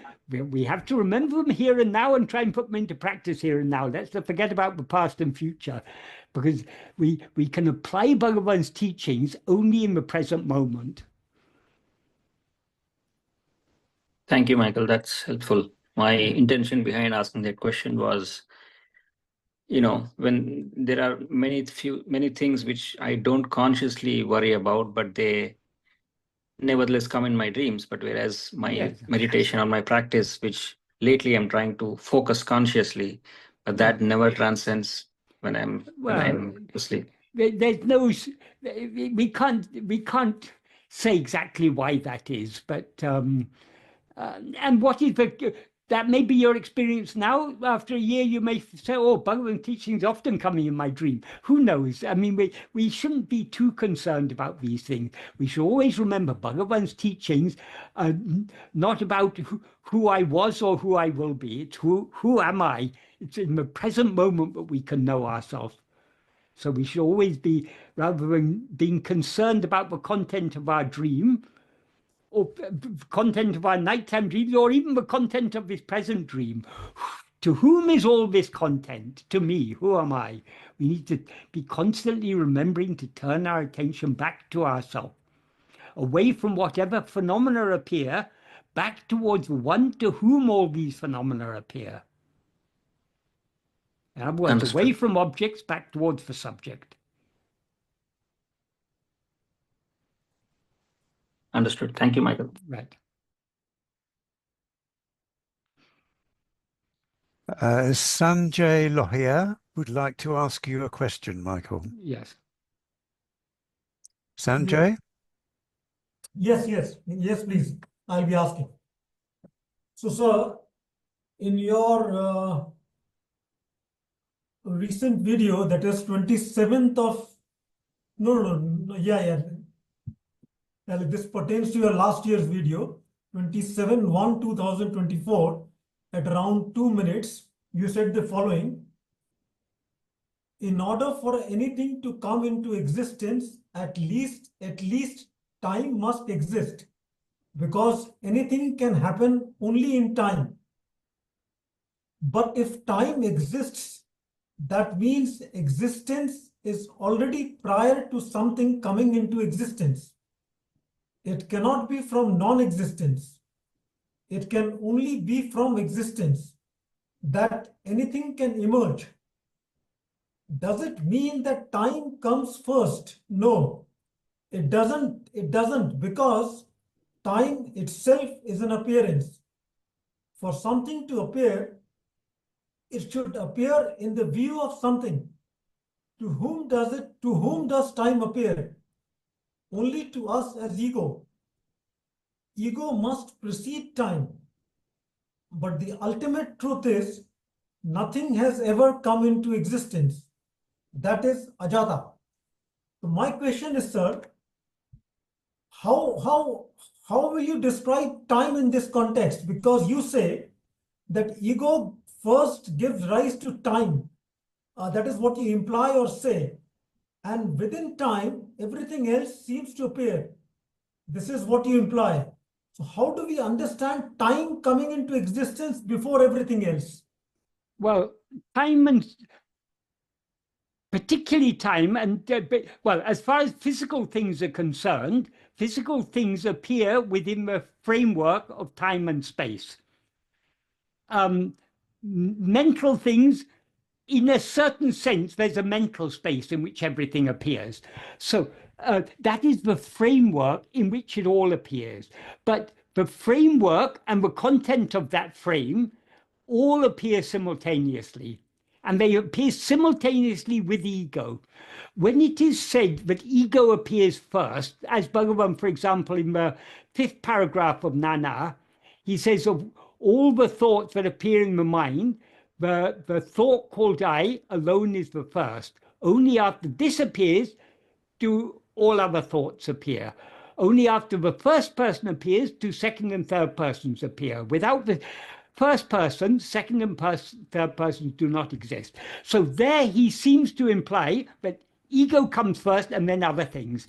But in other places, he, for example, in verse 7 of Ulutunapadu, he says he uses the word arivu, which means awareness, but here he's referring to mind or ego.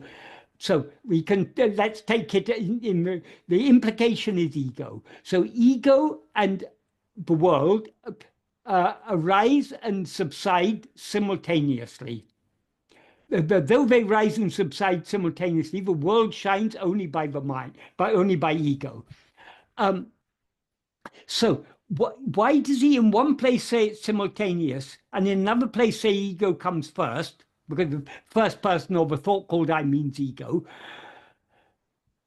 Is there a contradiction? No, there isn't, because when he says ego comes first, he's talking about the logical sequence.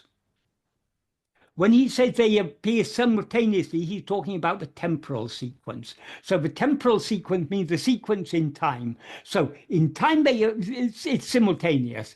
That time itself arises simultaneously with ego. But in terms in the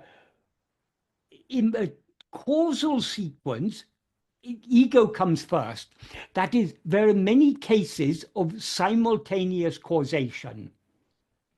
For example, supposing a car hits a tree, the car is thereby damaged.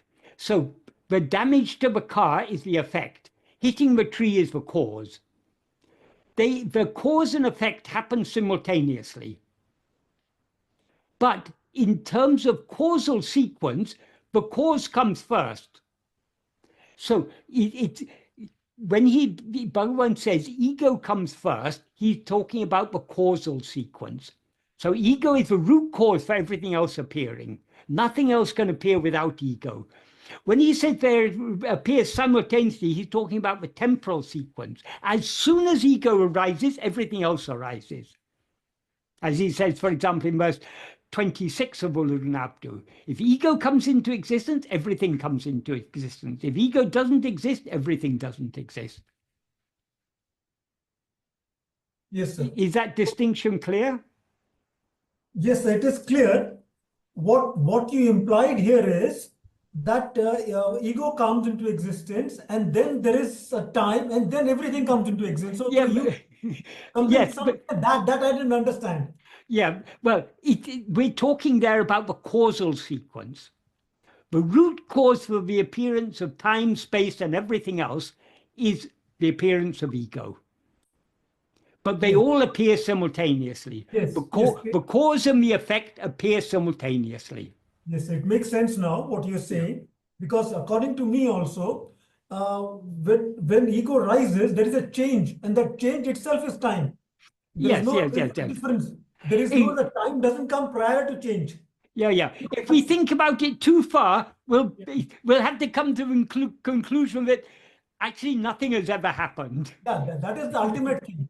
But, but we can't bring time in between the change and ego. That's what I said earlier. There's a limit to how much our mind can grasp these things. Ultimately, ego or mind is Maya. And Maya is that which is not. So it cannot be adequately explained. So we can understand these things to a certain extent. And we shouldn't try too hard to understand everything, because that is not our aim. Understanding is useful to the extent to which it helps us turn within. So we need to understand these things to a certain extent in order to help us turn within. If we don't understand Bhagavan's teachings, at least to a certain extent, we won't even know what turning within means. We won't know what self-attention means. What is the self I have to attend to? So we need a certain degree of understanding, a certain clarity of understanding. But we shouldn't expect that we have to understand everything, or that we're ever going to understand everything, because ultimately everything that we're seeking to understand is Maya, and Maya seems to exist only so long as we don't know ourselves. Only so long as we look outwards, ego and Maya and everything seems to exist. If we look within, there's no such thing as ego, and therefore no such thing as Maya. So can the God be called the causeless one, the one without cause, or the one without the second, the causeless one for whom there's no cause? we can call God causeless, but God is beyond cause and effect. Yes.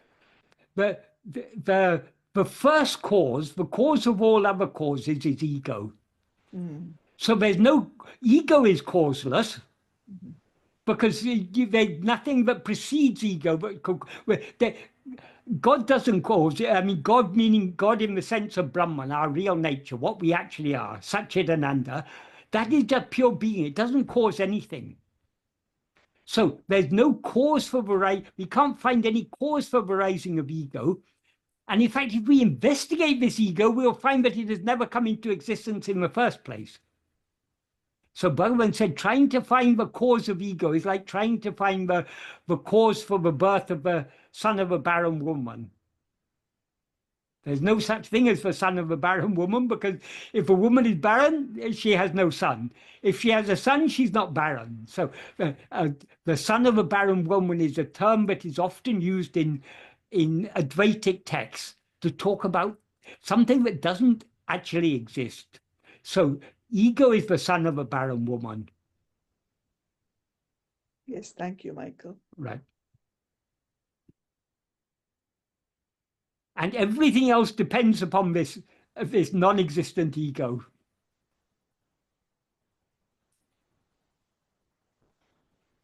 So, sir, I have written, in my understanding, change gives reality to time, like yesterday, today, tomorrow. Since we see the changes taking place, we divide that changes into certain duration of time. That's all. So that is, change and time are inseparable. Yes. Without time, there could be no change, and time has a meaning only because of change. If nothing changed, there wouldn't be time. Yes. So they rise simultaneously. That's the simplest explanation. Yeah. What we want to know is to know ourselves. So let's not break our head too much trying to understand that which isn't actually real in the first place. Yes, that I understand, sir. Hold on to the real, namely our own being, and the unreal will take care of itself. Yes, sir. Thank you, sir. Right.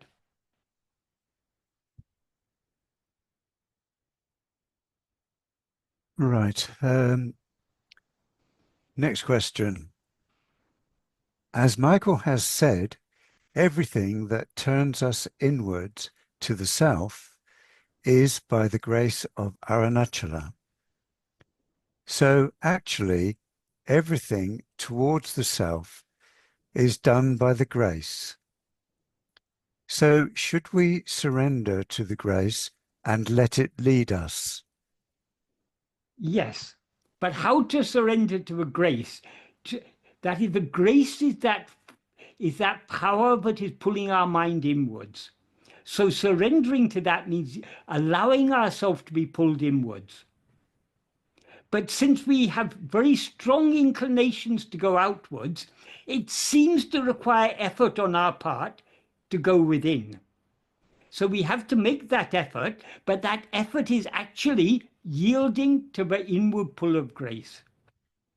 And even the liking to make that effort is itself grace. That's why Bhagavan himself said, that is why after all the struggle, when the final truth dawns, all the great sages have said, I did nothing. Grace just came and swallowed me. Because the I that feels I am doing, I'm struggling to turn within, that I ceases to exist at the final moment, and grace alone remains. So anyone who says, I did so much sadhana and I attained self-realization, they have not a clue what they're talking about. Because that I that feels I am doing so much sadhana, or I have attained self-realization, that itself is ego. That is the whole problem. So ultimately, Bhagavan's path is a path of subsidence. The more we subside, the more grace takes over. There's a beautiful verb in Tamil, but Bhagavan uses a lot in many different forms in Aksharamlai and in other verses of Aruṇācala Stuti Panchakam. That is, the Tamil verb is al. Al, there's no adequate English term for it, but it the best translation I found for it is taking charge. To the extent to which we surrender, Bhagavan takes charge. So it's that's why Bhagavan is constantly praying to Aruṇācala to take charge. Kutramutraritane gunamai panital guru vuru vayole Aruṇācala. Kutramutraritu, that completely destroying all my defects. Completely destroying implies, along with their root, ego. Gunamai panital, that is making me gunam, making me gunam there. Gunam literally means good quality, but it implies one of good quality. The good quality is the quality of subsiding. Gunamai panitu, all. All means take charge. Guru Vuru Vayole Aruṇācala. Aruṇācala who shine as Guru. So that is the role of Guru, to take charge of us. But Guru takes charge to the extent to which we surrender. And we surrender to the extent to which he takes charge. But ultimately, the driving force behind the whole thing is grace, which is the Guru himself. Which verse is this from, Michael? That's in Aksharamlai. That's, I'll tell you, I think probably about maybe 19. Yes, 19. And in 14, he says, Auve polenakun arule tandene aluva dungadan Aruṇācala. Aruṇācala, like a mother, it's your duty to take charge of me, bestowing your grace on me. So it's all about us surrendering to him and him taking charge of us.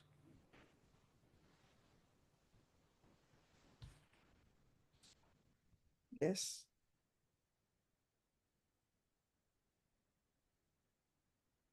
Next question. What is the meaning of śōṇagiri? So, giri means hill. Śōṇagiri means of a red hill. And as I said earlier, that it's called the Red Hill because it originally appeared as a column of light. Sometimes described as a column of fire. So light and fire often associated with the color red. Yeah, okay. Thank you, Michael. You explained Right. that before. Right. Thank you very much. Next question. If there is no world beyond our perception of it, does that mean there is no world that continues on when the body dies? The world exists in whose view? In the view of ego.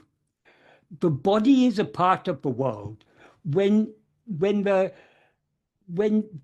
one body dies, ego, until ego dies, ego will continue rising, projecting a body, and through the five senses of that body, projecting a seemingly external world. So the world ceases to exist every night when we fall asleep, but it comes back again in the morning. Likewise with death. When this body dies, this identification, the person we now take ourselves to be, is finished. When Michael dies, Michael is finished. There's no more Michael. But so long as the I that was aware of itself as I am Michael is there, that will continue rising. And when it rises, every time it rises, it will project some person. So this is the cycle of birth and death, the samsara, the constant. So it continues so long as ego is there. As Bhagavan says, if ego comes into existence, everything comes into existence. If ego doesn't exist, everything doesn't exist. That means in waking and dream, because we've risen as ego, this whole world appears. In sleep, when we don't rise as ego, there is no world at all. No body, no world, nothing. So when death comes, the present identity will cease, but ego will sooner or later rise again. Until ego is destroyed, it will not cease rising. And whenever it rises, it projects a body and projects a world.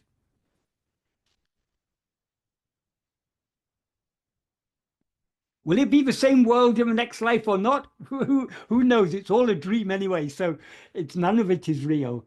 What is real is not anything known by ego. Even ego itself is not real. What is real is the I am portion in that false awareness, I am this person. So that which is aware of itself as I am this person is ego. The reality of ego is that pure awareness I am. That alone is what is real. And that is what exists throughout all states, throughout all lives and deaths, and beyond.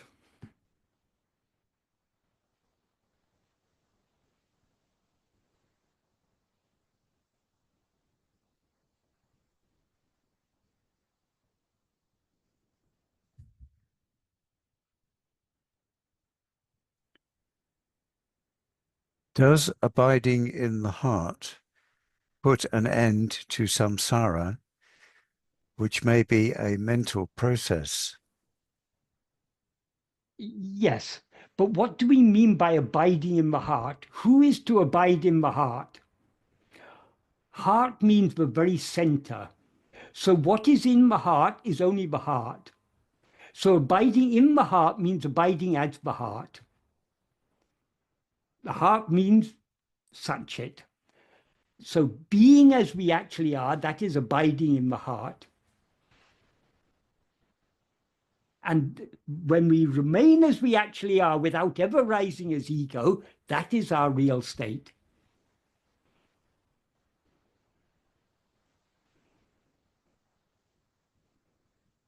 So we truly abide in the heart only when ego is completely annihilated.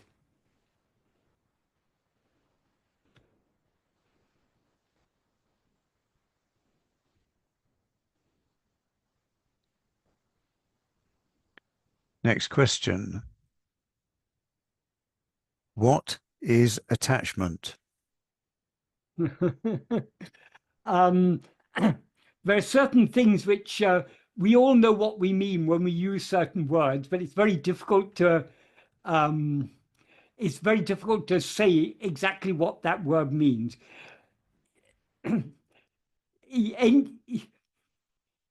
Any definition of word attachment has to have reference to the very idea of attachment. So we can say attachment is being attached to something, but that's not really answering what is being attached to it. What does being attached to something mean? I think we all know what we mean when we talk about attachment, but it's not something that we can very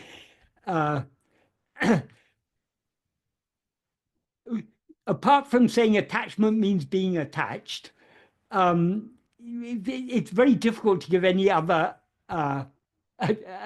definition. The very nature of ego is attachment.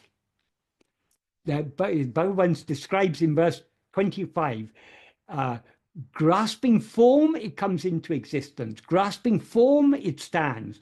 Grasping and feeding on forms, it flourishes abundantly. Leaving form, it grasps form. That grasping is the attachment, and that is the very nature of ego. That's why in the classical texts of Advaita, the function of ego, the function of all the five sheaves are described there. And what is the function of ego? Abhimanam. Abhimanam means attaching itself and taking as I.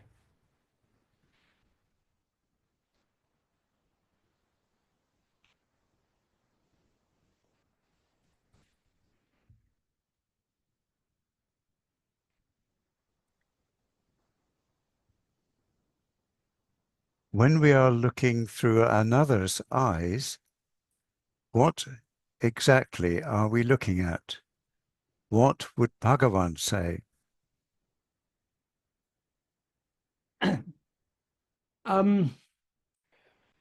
We never can fully see through another's eyes, but if we are empathetic with people, we can, at least to a certain extent, see through others' eyes, so to speak. That is, we can understand others' perspectives. We all have our own perspective, but we can have more empathy with others' perspectives. That is, if we're totally wrapped up in ourselves, we see everything from our own perspective. We cannot appreciate that other people have their own perspective. But the more we as ego subside, the more we are able to appreciate, yes, this is my perspective, but other people see the same thing differently. So we're not exactly seeing through others' eyes, but we can appreciate that others are seeing things in a different way to the way we're seeing them. And we can even, to some extent, try to understand how they're seeing it and how it appears different to others than how it appears to us.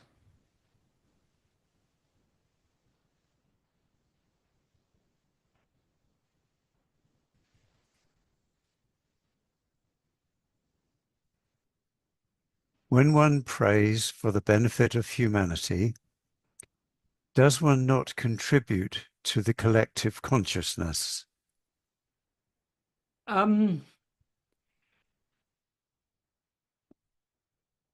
Why should we pray for the benefit of humanity? Does God need our prayers in order to... Is not God taking care of each and every one of us perfectly as it is? So Bhagavan pointed out, even to pray for the welfare of others is a subtle type of... there's a subtle ego involved there. That is, whatever happens to any of us is happening by Bhagavan's grace for our own good. So we see so many things in the world, but we judge to be bad. We see disease, we see famines, we see pandemics, we see wars, we see so many things. We wish these things weren't there because we would much prefer to live in a world that was free of all these things. But the fact is, we live, this is the very nature of the world. Has there ever been a time that is, so long as there's a body, there will inevitably be disease and old age and death. So long as there are different people with different aspirations, sooner or later it ends in wars. In the history of humanity, has there ever been a time, has there ever been a day when there hasn't been a war? Somewhere in some corner of the world, some type of war will be happening. So these are all, it's the very nature of the world, because the world exists in the view of ego, and the one ego who sees this world takes itself to be a person and sees every other person as an ego, and every other ego seems to have its own desires and aspirations and so on. It leads to so much conflict, and so this world is never a perfect place. No one lives a perfect life. We all have to face difficulties in life. So it's actually ignorance, praying either for our own welfare or for the welfare of others. What we should pray for is to completely surrender. That is the true welfare. There's a Vedic prayer, Loka samasta sukhino bhavantu. May the whole world be happy. The whole world will be happy only when we cease rising as ego. Because when we rise as ego, the world appears. And as Bhagavan says at the end of the 14th paragraph of ṇāmiṛaiyē, what is called the world is nothing but thought. When the mind rises, that is when thought appears. When the world appears, that's when the mind. Let me get the exact sentence. I'm just trying to remember exactly how Bhagavan put it. Jagam embadu nineve. What is called the world is only thought. Jagam Mariam Podu. When the world appears, adavyu ninevatra podu. Sorry, Jagam Mariam Podu. When the world disappears, adavyu ninevatra podu. That is when the thought ceases. Manam anandate anubhavikindradu. The mind experiences happiness. Jagam tondram podu, when the world appears, it experiences misery. So if you want the whole world to be happy, that means the world has to cease appearing, because so long as the world appears, we all experience misery. So putting an end to the appearance of others can happen only when our rising as ego ceases. So the greatest good we can do to the whole world is to cease rising as ego. So if we want to pray for the welfare of others, we should pray for our own annihilation. If you want to put an end to all the miseries you experience in a dream, you have to wake up from a dream. The miseries will inevitably be there in the dream so long as you're dreaming. You have to put an end to it. So we've got to put an end to this world appearance, and we can put an end to the world appearance only by putting an end to the I in whose view the world appears. So rather than praying for the welfare of others, we should pray for our own annihilation. That is how Bhagavan has taught us to pray in Aksharam, and well, in all of Stuti Panchakam.